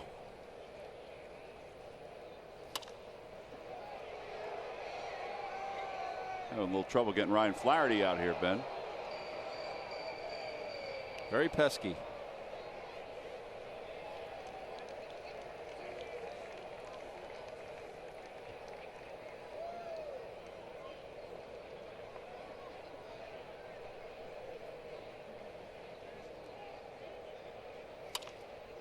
Uncle.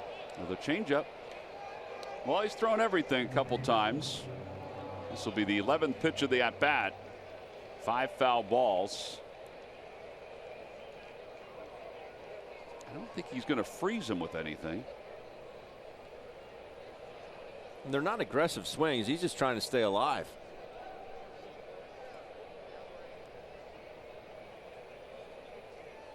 And the 3-2 pitch.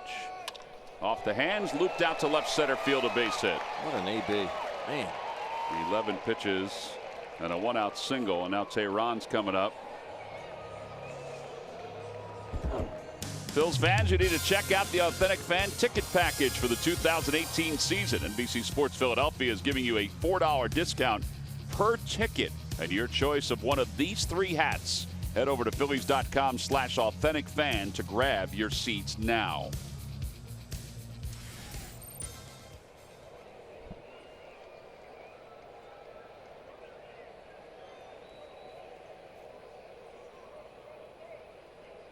Tehran is one of the better sacrificers in baseball.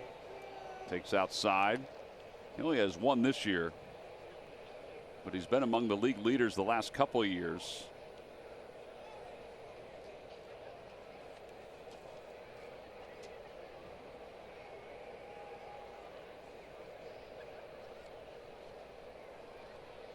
Fastball bunted over toward third. Franco has it.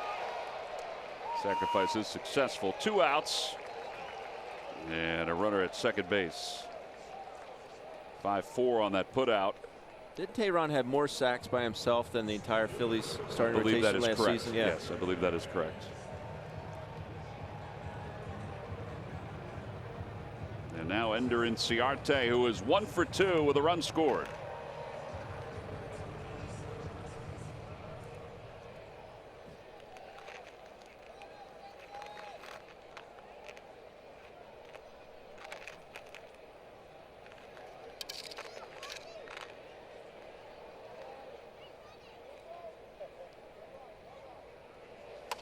To the right side, right at Scott Kingery.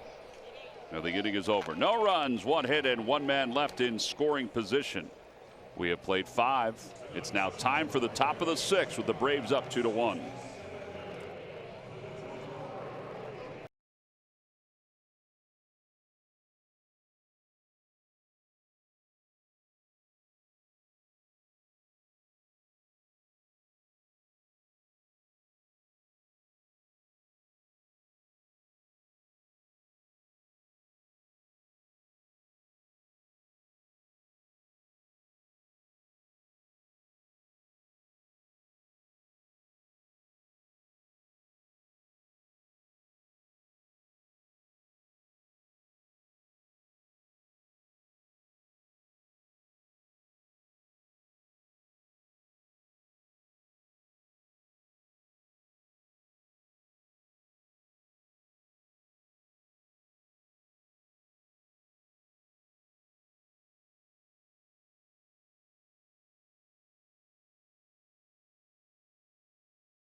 very enjoyable first couple of weeks of his major league career.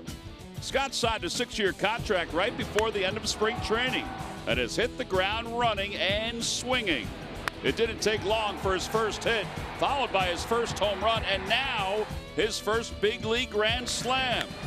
Kingery was once a prospect, and he now is presently producing at the major league level. And it's brought to you by Independence Blue Cross. Live fearless. Well, the Phillies fans are doing a little dancing in the seats here at SunTrust Park. Not a whole lot of offense for either team. It's a 2-1 game as we move to the top of the 6th inning. And Rhys Hoskins will lead it off for the Phillies. He's walked twice tonight. It'll be Hoskins, Altair, and J.P. Crawford against Tehran, who has 8 strikeouts through 5 innings. And he delivers a fastball low, 1-0.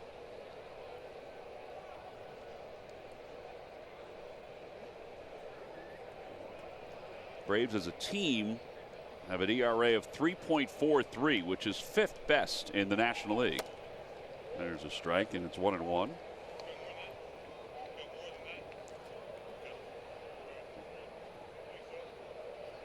Shockingly, they're the only team in the National League that does not have a save. They only have 2 opportunities to get saves. Curveball, that's in there, 1-2. That was a slow curve.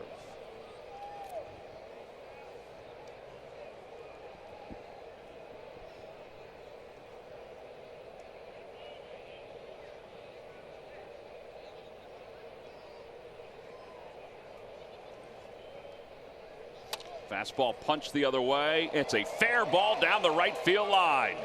And Hoskins on his way to second base will get there standing. He just reached out and poked that. Kind of like this first hit of the year here in Atlanta. Well, that's his 6th double of the year. Rhys Hoskins came into this ball game with a .326 batting average with 2 strikes. And the numbers for the Phillies hitters this season, 193 with 2 strikes. Now that may seem low. Obviously it's not. Major league lead is 230, and then 227 is number 2. Tied for first in home runs, 23 extra base hits with 2 strikes. And Murph, I don't think it was ever more noticeable than this past weekend in Tampa.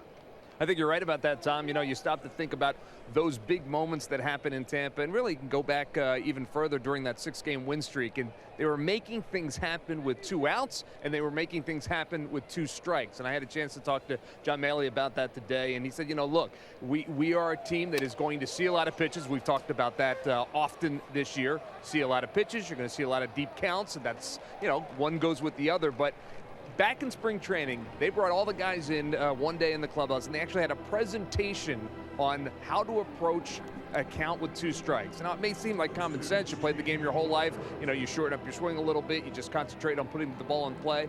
But they just wanted to point out how many times guys got hits with 2 strikes on them, that the at-bat was not over at that point. And if they concentrate and they kind of bear down and do some little things, they can have results with 2 strikes. And we certainly have seen that play out through the early part of the season. Yeah, it's been a big-time number. And, Ben, I know you talked about it on the postgame show as well. I mean, it's a big-time number for the Phils as Crawford takes strike 1. It really was evident down in Tampa. It was just seemingly the man at the plate right here. The double he hit on a 1-2 count. And then the home run, I believe, also was a 1-2 count. Scott Kingery, the double to center field to start off column A. Upstairs, 1 ball and 1 strike. Archer was working ahead of these guys a lot. And Was Ben, that Saturday night? Oh, I'm sorry, Ben. I was No. going to say Aaron Altair's 3-run home run, also with 2 strikes in that same category. Yeah, I think it shows the sign of a good club when they're able to do that. There's a fly ball to left center field. That's playable for Inciarte. And now they're 2 outs. Think about how frustrating that can be on a pitching staff. Okay, I got ahead, but where do I go now? Yeah, I think Scott Kingery was one of the big guys, too, over the weekend.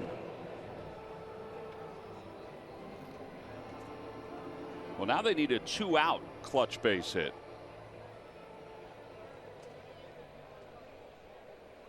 From Michael Franco, who has struck out twice.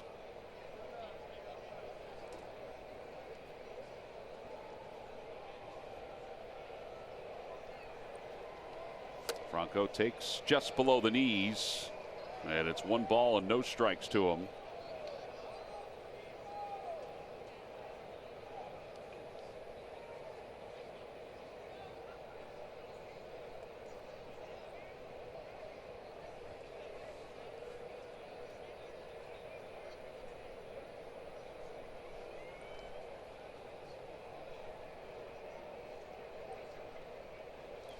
Down low. All right, this time he didn't bite after that breaking ball down.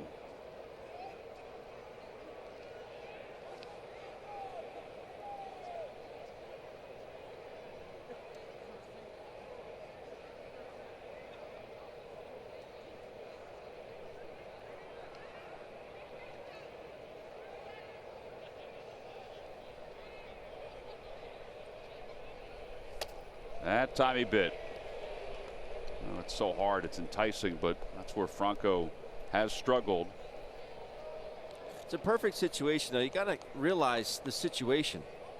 If I'm Mike Kell, I have a couple strikeouts, man on second with 2 outs, and the man behind me has a strikeout and a ground ball back to Tehran. He's probably not going to challenge me. I'm going to look for something middle in. If I don't get it, that pitch didn't even start middle in. And at the knees, and it's 2-2. You know, look for something middle in. If you get it, then have at it. But the pitch prior to that, the 2-0, didn't even start middle in.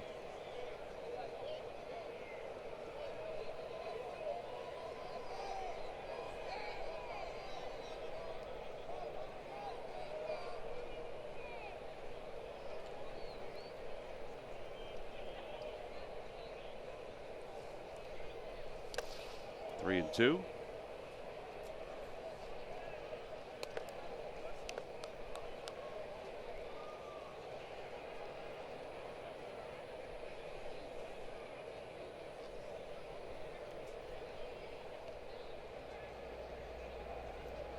Victor Arano talking to Jim Gott as he gets ready to start loosening up in the bullpen, because Aaron Nola is due up after Alfaro if we get that far. Hang it.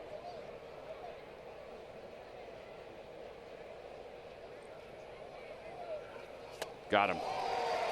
Well, after that breaking pitch, that's 9 strikeouts tonight for Tehran. The Phils are now 0 for 5 with runners in scoring position. No runs, 1 hit. They waste the leadoff double, and 1 man left.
Jefferson Health. Call 800-JEFF now or visit jeffersonhealth.org.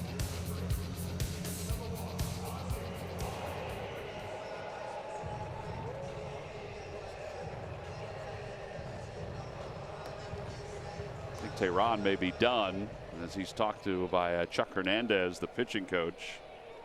As we go to the bottom of the 6th inning, Ozzie Albies will lead it off. He is 2 for 2.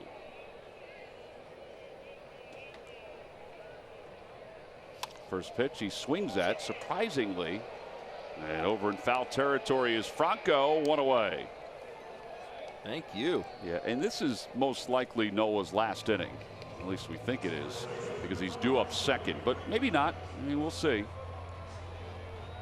From a pitch count standpoint, he's only at 75 pitches with 1 out here in the bottom of the 6th. I think a lot has to do with whether or not Jorge Alfaro can Well, get that's on what I base. was just thinking. But, you know, do you just, I mean, I know we're projecting and we're looking, but do you just bunt? The problem is, like you just said, 0 for 5 with runners in scoring position tonight.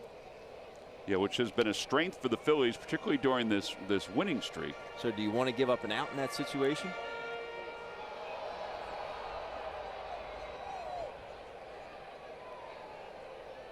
One ball and no strikes to Freddie Freeman.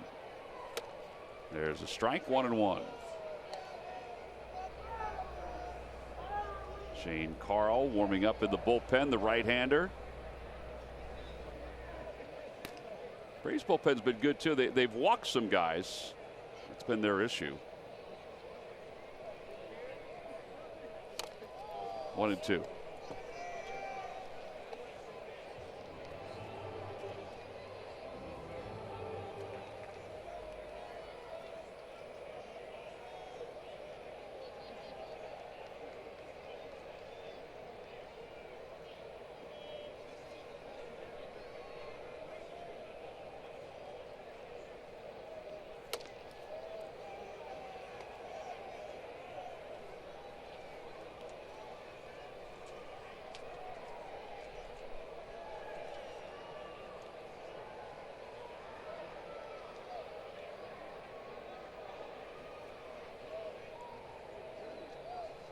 Curveball hit out toward left center field. Odubel had him played perfectly for the 2nd out.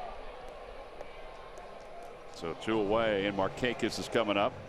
Time now for the Ram Truck Stump the Fans trivia quiz answer. All right, Ben, here we go. Which 2 players were taken by the Braves with the Braves' #1 overall draft pick in '78 and '90? I knew the first one right away in Chipper Jones. Chipper Jones is correct in 1990. That is correct. And I'll be honest with you, the only other player I could think of in that generation was Dale Murphy and Bob Horner. Sell it, Ben. Sell it. Sell it, Ben. Bob Horner. Sell it, Ben. Sell it for us.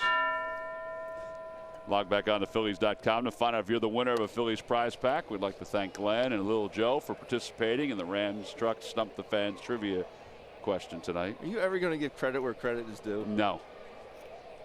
Maybe one time. Man alive. Here's Markakis. It's 1-0. I know how you operate.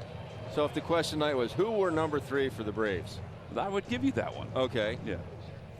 I wouldn't give you You wouldn't Bob have a Horner, snide though. comment? No, I would say it would be a layup for you. What year were you born, Ben? 1977. You were 1 when Bob Horner. I'm just saying. In that era of Braves baseball. Right. Even in the late 80s. Think of Bob Horner. Fouled away, and it's 2-2.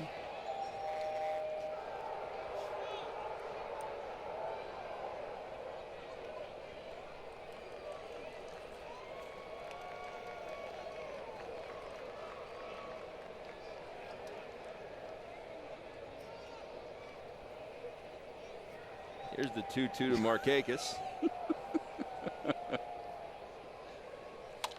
Popped him up left side. Michael Franco comes in. Yeah, that's it for the Braves in this inning. Well, again, his pitch count is still really low. It's 85 pitches for Aaron Nola. He is through 6. Unfortunately, the Phil's offense kind of quiet here tonight.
Time now for your Delaware Valley Honda Dealers game summary as we go to the top of the 7th inning. The Phillies trail at 2-1. Aaron Nola, 6 innings, 2 earned runs, 2 strikeouts. He's only allowed 4 hits. Tehran, 9 strikeouts in 6 innings. His day is done. As Shane Carl will take over. Carl so far in 6 games, 2-1 with a 0.69 ERA. Right-handers are hitting just 167 against him, and he will face one of those right-handers, Jorge Alfaro. And then Nola is scheduled to come up. He is in the on-deck circle.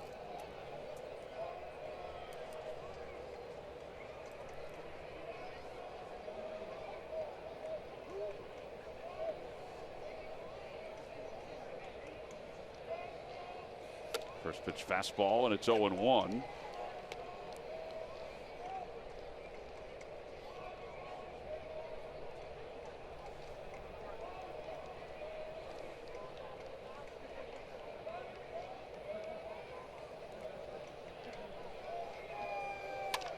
Down the right field line. On the run is Markakis, carrying toward the corner, and he reaches out and he makes the catch in foul territory. That is a heck of a play with very little room to budge in right field. Yeah, that's a good play. Kind of at our view. We had to watch the monitors, but you're right. There is not a ton of room down there, and oh, that man's got a couple gold gloves. Shane Carl was appreciative of that. So that will be it for Aaron Nola. He is a victim of some poor offense tonight, because here comes Cesar Hernandez, who will pinch hit. It is unfortunate. He leaves with 85 pitches. But that's not a surprise, just because the Phillies offense has scuffled so much. It has scuffled. Kind of wish this was an American League game. Aaron could stay in.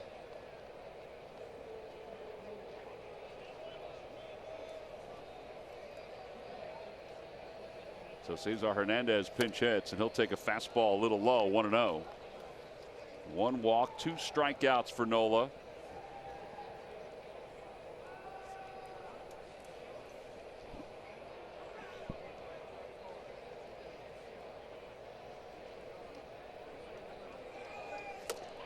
One ball and 1 strike to Cesar.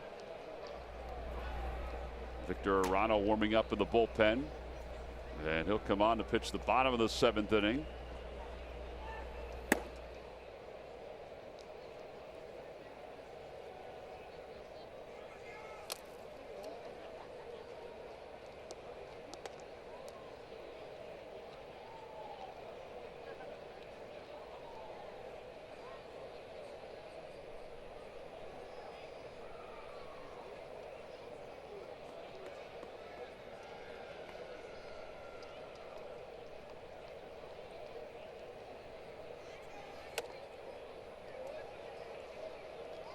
This has been a problem for the Braves. The free passes out of the bullpen recently.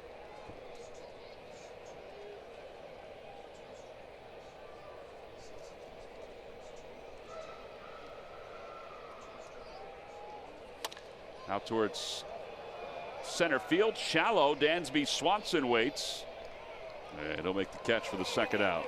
All right, so 2 outs here in the 7th inning, and here comes Scott Kingery up for the 4th time. Braves bullpen has issued 37 walks.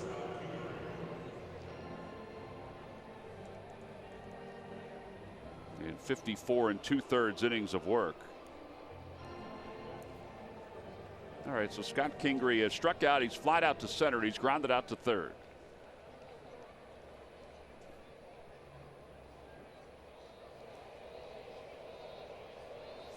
And a fastball at the knees. It's 0-1.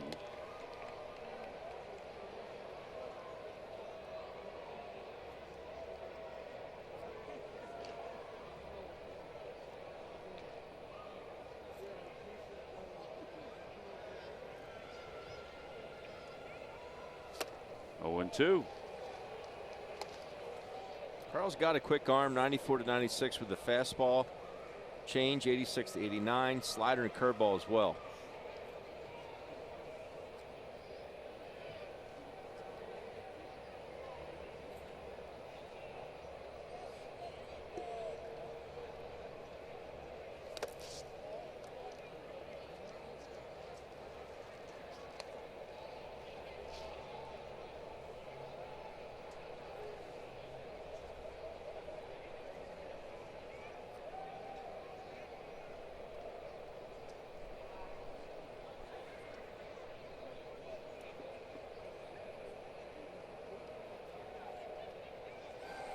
In the dirt again, 2-2. Some better takes there by Scott.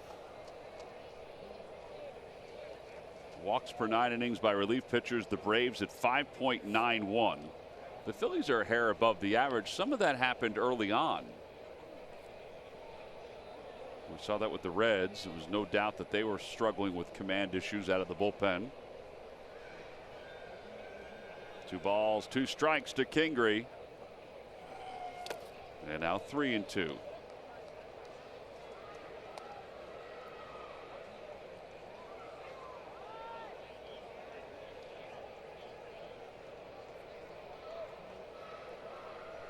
Carlos Santana waiting on deck, hoping for a chance with a base runner here.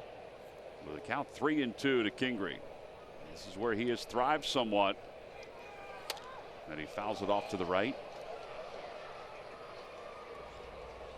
The left-hander A.J. Minter is warming up in the bullpen.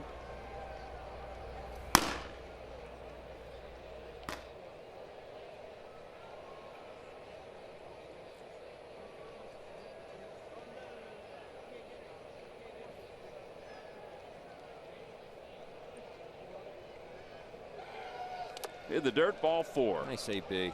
All right, so Kingery draws the walk. No, Scott knew that was 4. He just stood there. He just stood there for a few seconds. And now Santana's coming up, and the Braves are going to make a double switch. As Brian Snitker comes out to talk to Joe West, Lane Adams is going to come in. I think the Markakis is going to check out. So the lefty will come on in to force Santana to his natural side, the right side of the plate.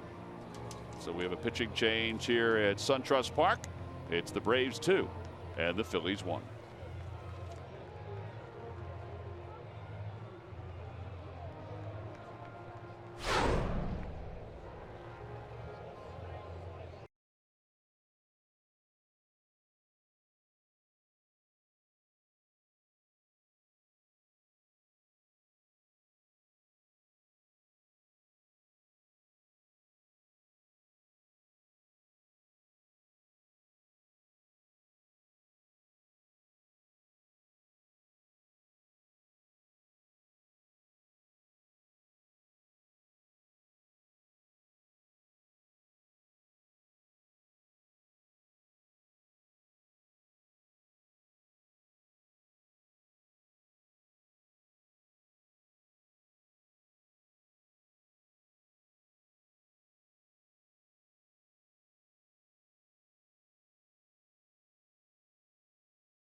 For our GMC precision play of the game, the guy that just got lifted in right field made it. And Nick Marquez, the fly ball by Jorge Alfaro. Goes crashing into that right field wall. It's a heck of a play, not a lot of room. He made that play to start this inning. Then the Phillies pinch hit for Aaron Nola.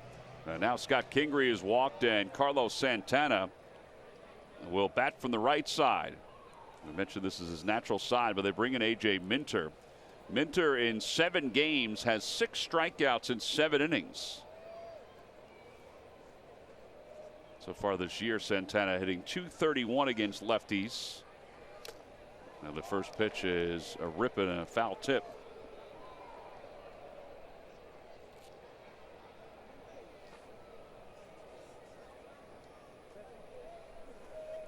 For Santana's career, he's a .273 hitter right-handed, but he does have more power from the left side. He has 90 more home runs from the left side of the plate than the right side of the plate.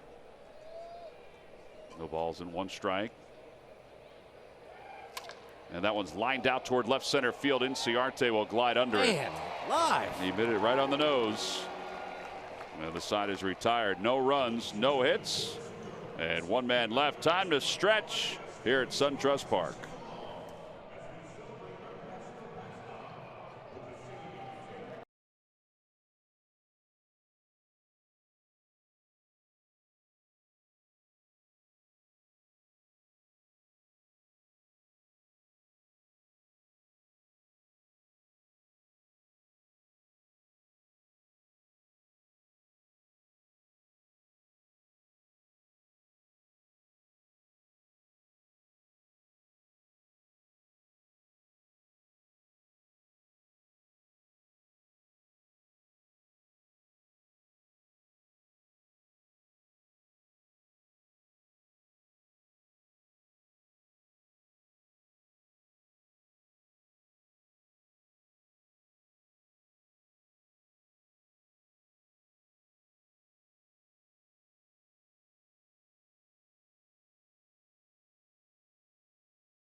For a Coors Light refreshing finish, and it's Julio Teheran, who tonight was in command. I guess you could say he was just a hair better than Aaron Nola. You could say that. His slider was spectacular tonight. He was able to elevate at times. You see that Michael and Aaron, but the slider, man, he had it going tonight. He had 3 walks and 9 strikeouts. We go to the home 7th inning. Kurt Suzuki will lead it off against Victor Arano. Arano's been very good for the Phils. This will be his 6th game, 8 strikeouts in 5 1/3 innings so far.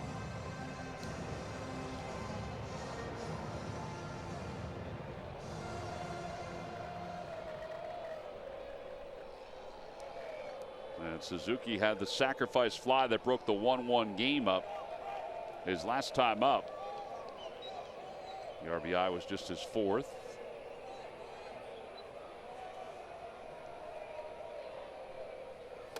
First pitch on the inside corner. It's 0-1.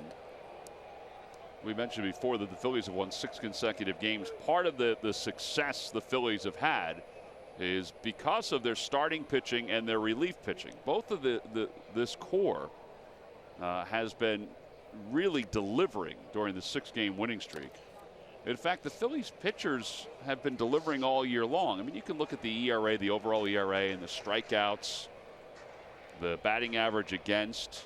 I mean, you can look at all those numbers, but you also can look at, you know, what they talk about, hard hit balls. And in baseball today, that's a term that folks look at to see about success and failure of teams' pitching staffs. And the Phillies are at the top of the list when it comes to the least amount of hard hit balls against their pitchers. Right. It's at 33%, which means that only 33% of the balls hit are 95 in exit velocity or better. 1 ball and 2 strikes to Suzuki. That one's hit out towards shortstop. To his left is Crawford. He bobbled it and still was able to make the play. So 1 away.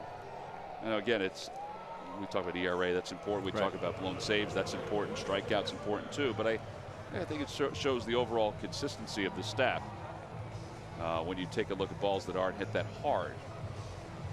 Conversely, that's a huge stat for me is exit velocity. I think there's a ton of stats out there, sabermetrics and this and that, but I think that's, you know me, I love hard hit balls. I mean, the harder you hit the ball, the more consistent you hit the ball, the more hits you're going to get.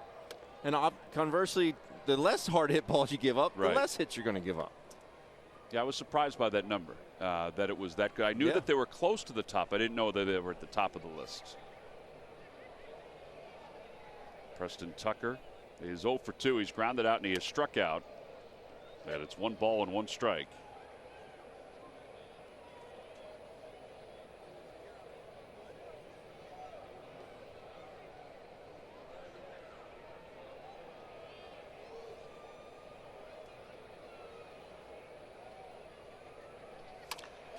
towards the shortstop area where Michael Franco is playing. 5-3 on the putout, 2 away. Dansby Swanson's coming up. Murph, what's going on in baseball history today? Well, I'll tell you, it's the Geico this date in baseball history. April 16, 2012, Roy Halladay records his first ever victory over the Giants in Philadelphia. It was a 5-2 win. He also helped his own cause with an RBI single in the 4th. He then recorded wins against 29 of 30 major league teams. The only one missing from his trophy list, of course, were the Phillies. April 16th, 2012. There's Dansby Swanson. Obviously, with Roy's passing this past off season, it gave us a chance to take a peek at some of his numbers again. And, you know, for the capsule of time that he was a major leaguer, you know, you put aside the first year or two with the Blue Jays and the last year with the Phillies, but everything else in the middle, I mean, you are not going to find a more dominant pitcher for that period of time. 1 ball, 1 strike.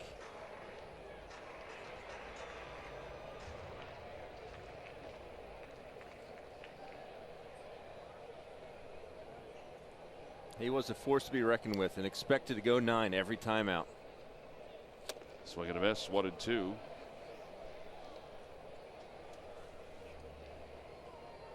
It's not Arano's best slider. I think you'll see a better one here. How about Arano told Matt Breen from Philly.com that he talked to Sergio Romo the other day and they adjusted his grip, he and Sergio Romo, on his sinker, and he used it this past weekend. There's the good slider. Yeah, that's a great slider. He doesn't have to worry about adjusting the grip on that slider. He has faced 19 hitters this year. He's retired all 19 hitters. Braves lead it 2-1. We go to the 8th inning. Philly's got to get some offense.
Baseball is brought to you by your Delaware Valley Honda dealers. Hurry to your local Del Val Honda dealer. Visit DelValHondaDealers.com.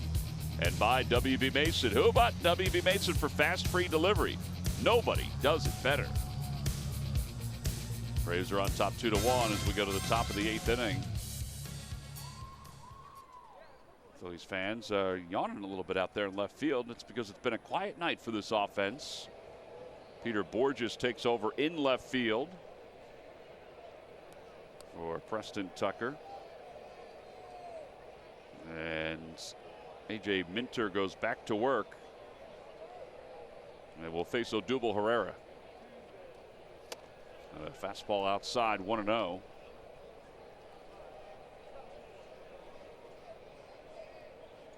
Odubel is 2 for 3 in tonight's ball game.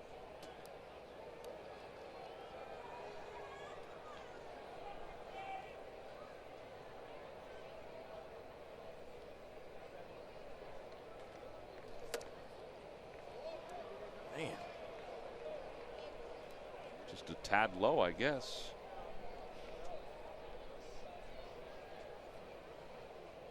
That's great for Odubel, but I just think that it's a pitch that needs to be called. I do.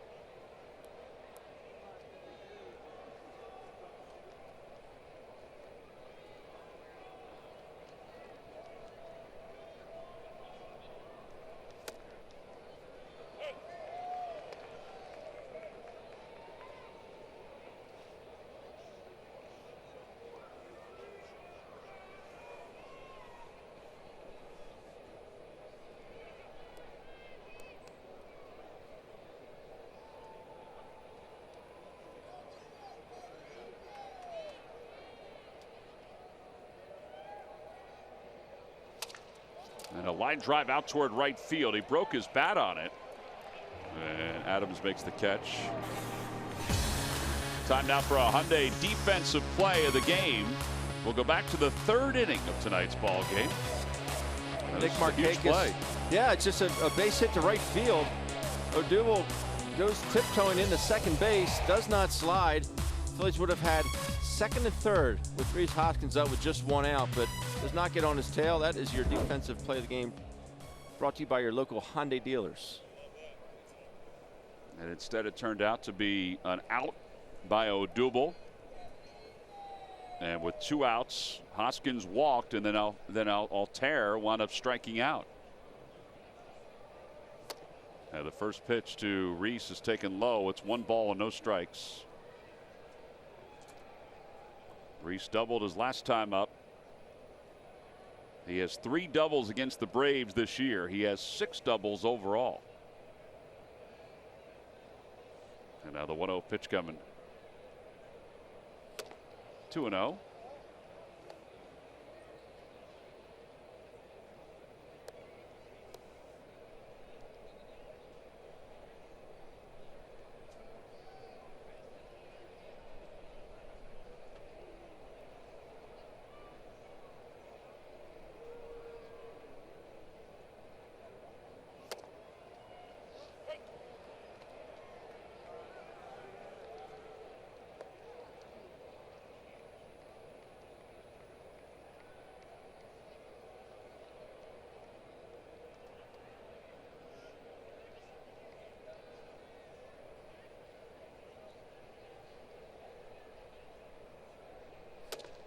Fastball, and it's a strike 2.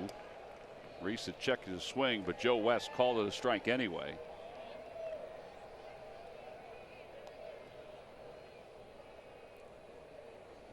Just 2 pitches from Minter. 4-seam fastball and a cutter. Cutter will be around 91, 92. You see that 4-seamer at 97. Inside, 3-2.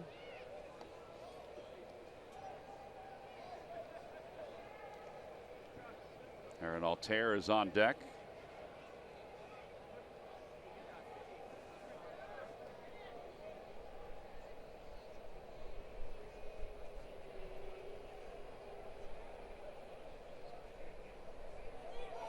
Outside, ball 4.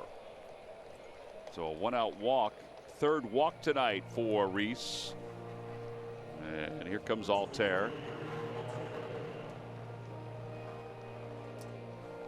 No righty warming up in the bullpen for the Braves.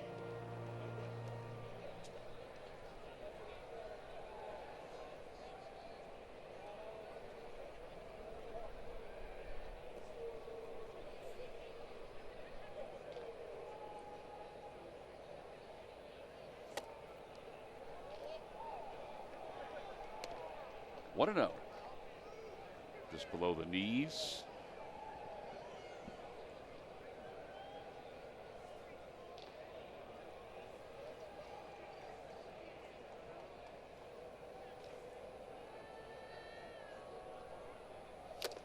A little late, and it's 1 ball, 1 strike.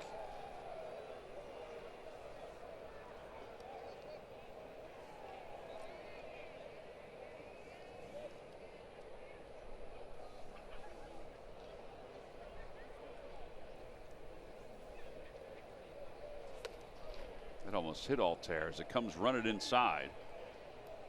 And now 2-1. Mentioned the Braves do not have any saves this year. And they have only 2 opportunities. This is another opportunity for them. Up 2-1 here in the top of the 8th inning.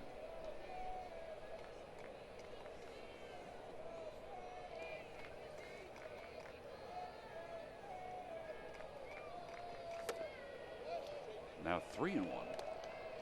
Well, Minter is running into the same sort of line that the Braves pitchers have run into over the last couple weeks. Crawford's being called back. Florimone is out in the on-deck circle.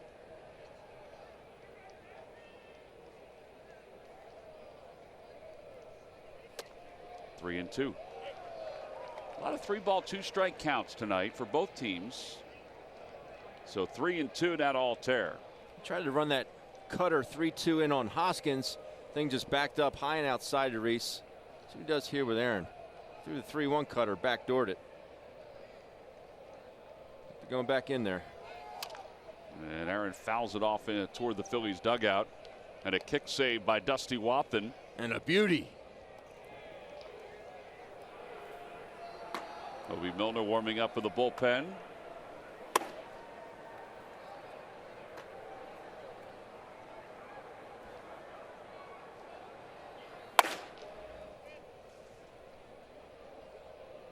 And again, the 3-2 pitch.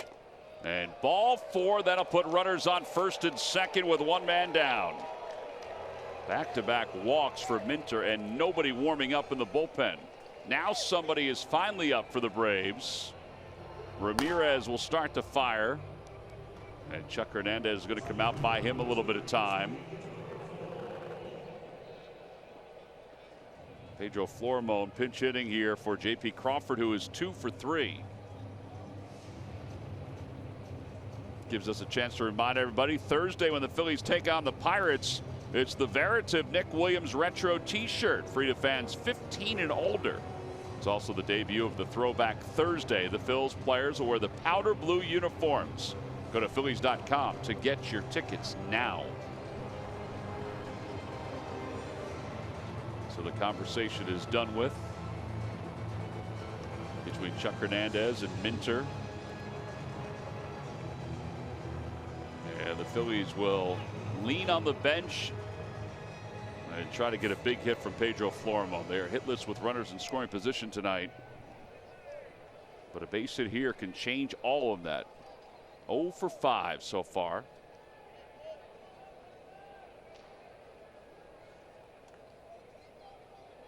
Runners not being held on. And a fastball on the outside corner, 0-1.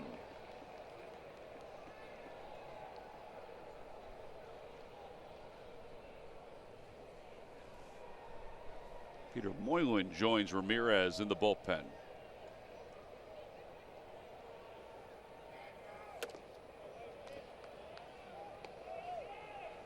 I guess in case they want a different style right-hander.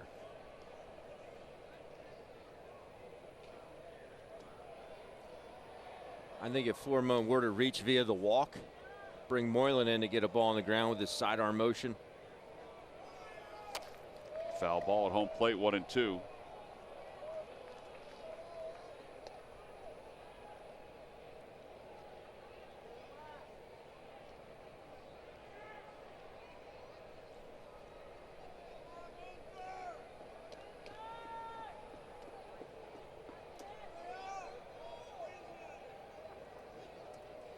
One ball and 2 strikes. The runners lead off. Swing and a miss. Well, he threw the cutter and got it on the inside part of the plate. 2 outs here in the 8th inning. And Michael Franco is coming up to the plate. They will stay with A.J. Minter with Michael Franco coming up.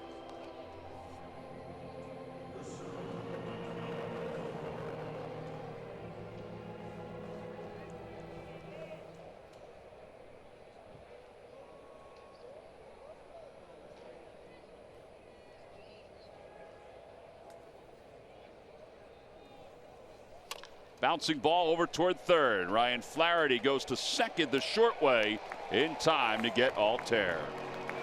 No runs, no hits, and 2 men left for the Phillies.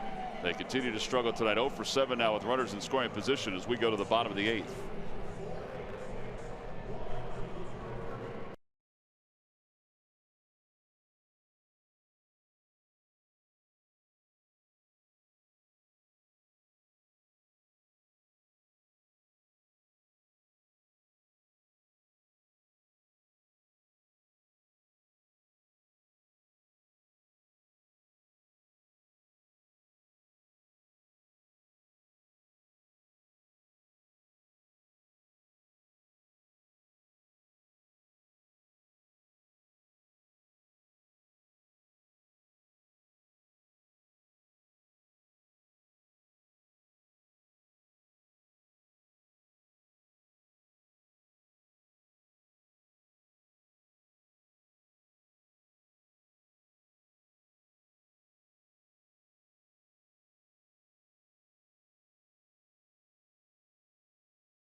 glowing terms about the Phils' success with runners in scoring position coming into tonight's ballgame. Well, 0 for 7 tonight. The Braves aren't much better. They're 1 for 4, but they do have the one. They didn't score a run. It was just an infield hit. And now Victor Arano will begin the bottom of the 8th inning. He'll do so against Ryan Flaherty, who is 1 for 2. And Flaherty bounces the first pitch over to first base, and Santana will take it to the bag. 1 pitch, 1 away here in the home 8th. 20 in a row. He's the first Phillies reliever to start the season with at least 6 straight perfect innings since, that's right, T-Mac, Jerry Spradlin in 1997. Jerry Spradlin.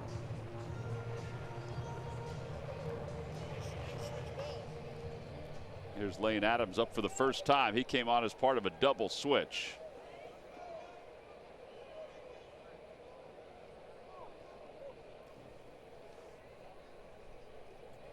He bunts, drops it right in front of the plate. It spins out toward Arano. 2 outs. 2 pitches, 2 away. Every time the Phillies retire, the opposing team 1, 2, 3. Comcast will make a contribution to Phillies charities. Phillies baseball is brought to you by Xfinity, America's best internet provider, according to speedtest.net. And here is Ender Inciarte.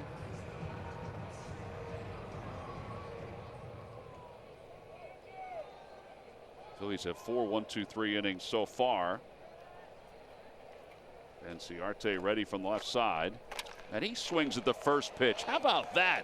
An inning for Arano on 3 pitches. The ultimate perfect inning. Wow. Well, he's been perfect overall, and now perfect tonight here in this 8th inning. With a big smile on his face, he throws 3 pitches. At 1, 2, 3, go the Braves.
Welcome to the best kids zone in baseball. That's right, the Yard at Citizens Bank Park. It features free activities for our young Phillies fans. Hit some homers at Citizens Bank Fan Field. Climb the Fanatic climbing wall. And after the activities, treat yourself at the Turkey Hill Ice Cream Bar. Open before and during every Phillies home game. For more information, go to phillies.com/theyard.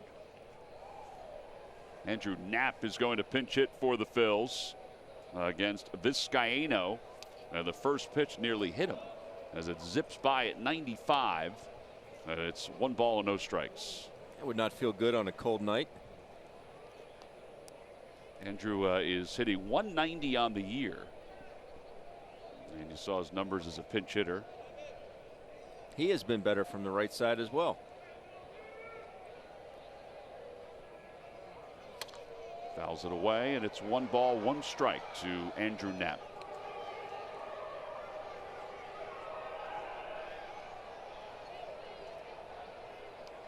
To the line score, Phillies scored a run in the first. That's all they have tonight. They're 0 for 7 with runners in scoring position. Braves broke the 1-1 tie with a sacrifice fly in the 4th inning. And it's 1-2. Tough spot there. Not a whole lot you can do with it. Heater down and away. Maybe poke one to left for a single, but that's about it.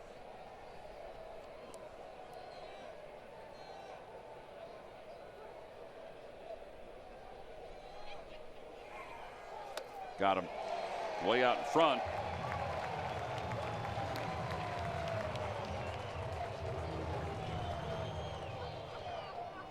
Eleven strikeouts tonight for Braves pitching. That's some filth there. Not an easy assignment. Well, here's Nick Williams. And Williams is probably the Phillies' best pinch hitter. I mean, he's 4 for 7 in his early career. But he can get a fastball. He can tie this game up. Oh, he got a fastball and he hit it foul. That's 0-1. It was a good swing in the fact that he didn't overswing. It was under control, yet still quick and powerful.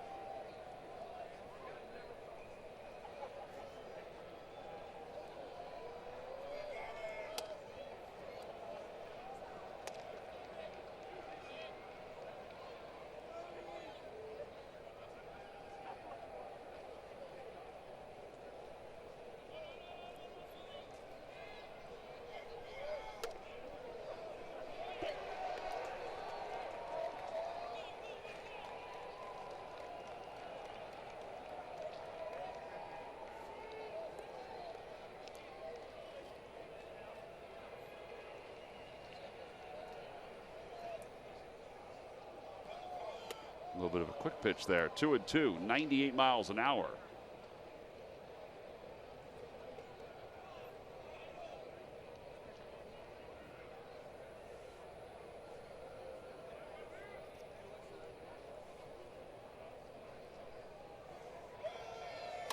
And that one's looped out to right field. That'll be in for a base hit. It's the 5th pinch hit now for Nick Williams. So 1-out single here in the 9th.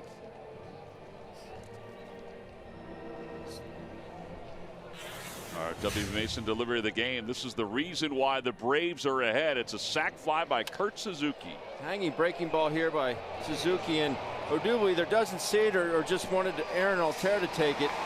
But Altherr gets that stutter step, still almost gets Albie at home plate. That is your WB Mason delivery of the game. And now Scott Kingery will be up. He is 0 for 3.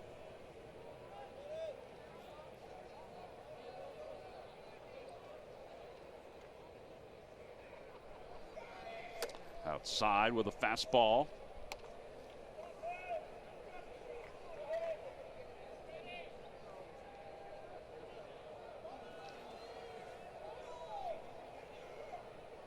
Cape Kapler hoping his fills can come from behind here. They're 4-0 in 1-run games this season. The Braves 0-2. Kingery fouls it back to the screen.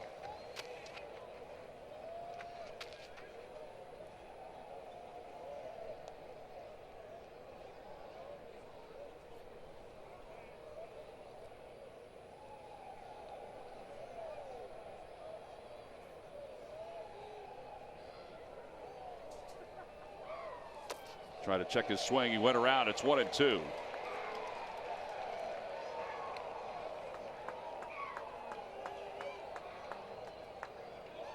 It's just so hard to lay off that. You got to respect the velocity of Vizcaino.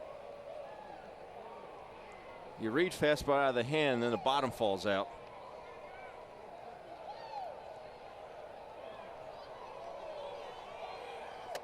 Try to check there and did. It's 2-2.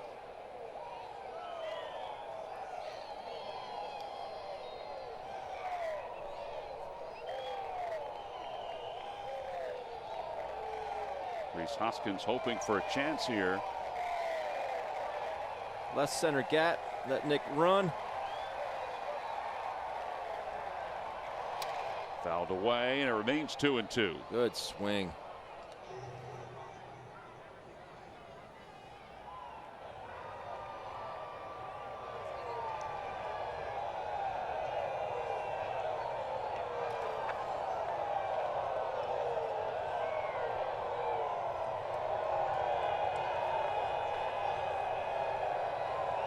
Williams takes his lead off first. And popped up near the mound. Vizcaino will give way to Freddie Freeman. And there are 2 outs. So 2 away with a runner at first base. And here's Carlos Santana trying to keep the inning alive.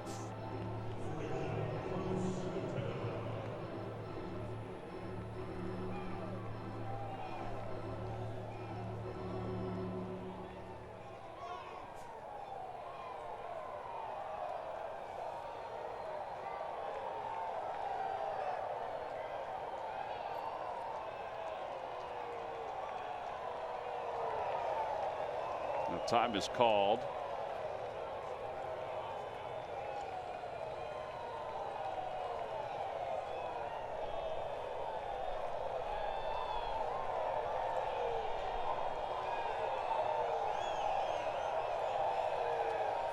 Carlos lifts it in the air down the right field line, and it's hooking toward the crowd.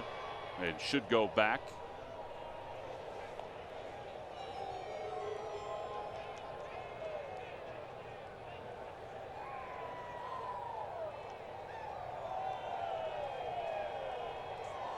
Think about a steal here.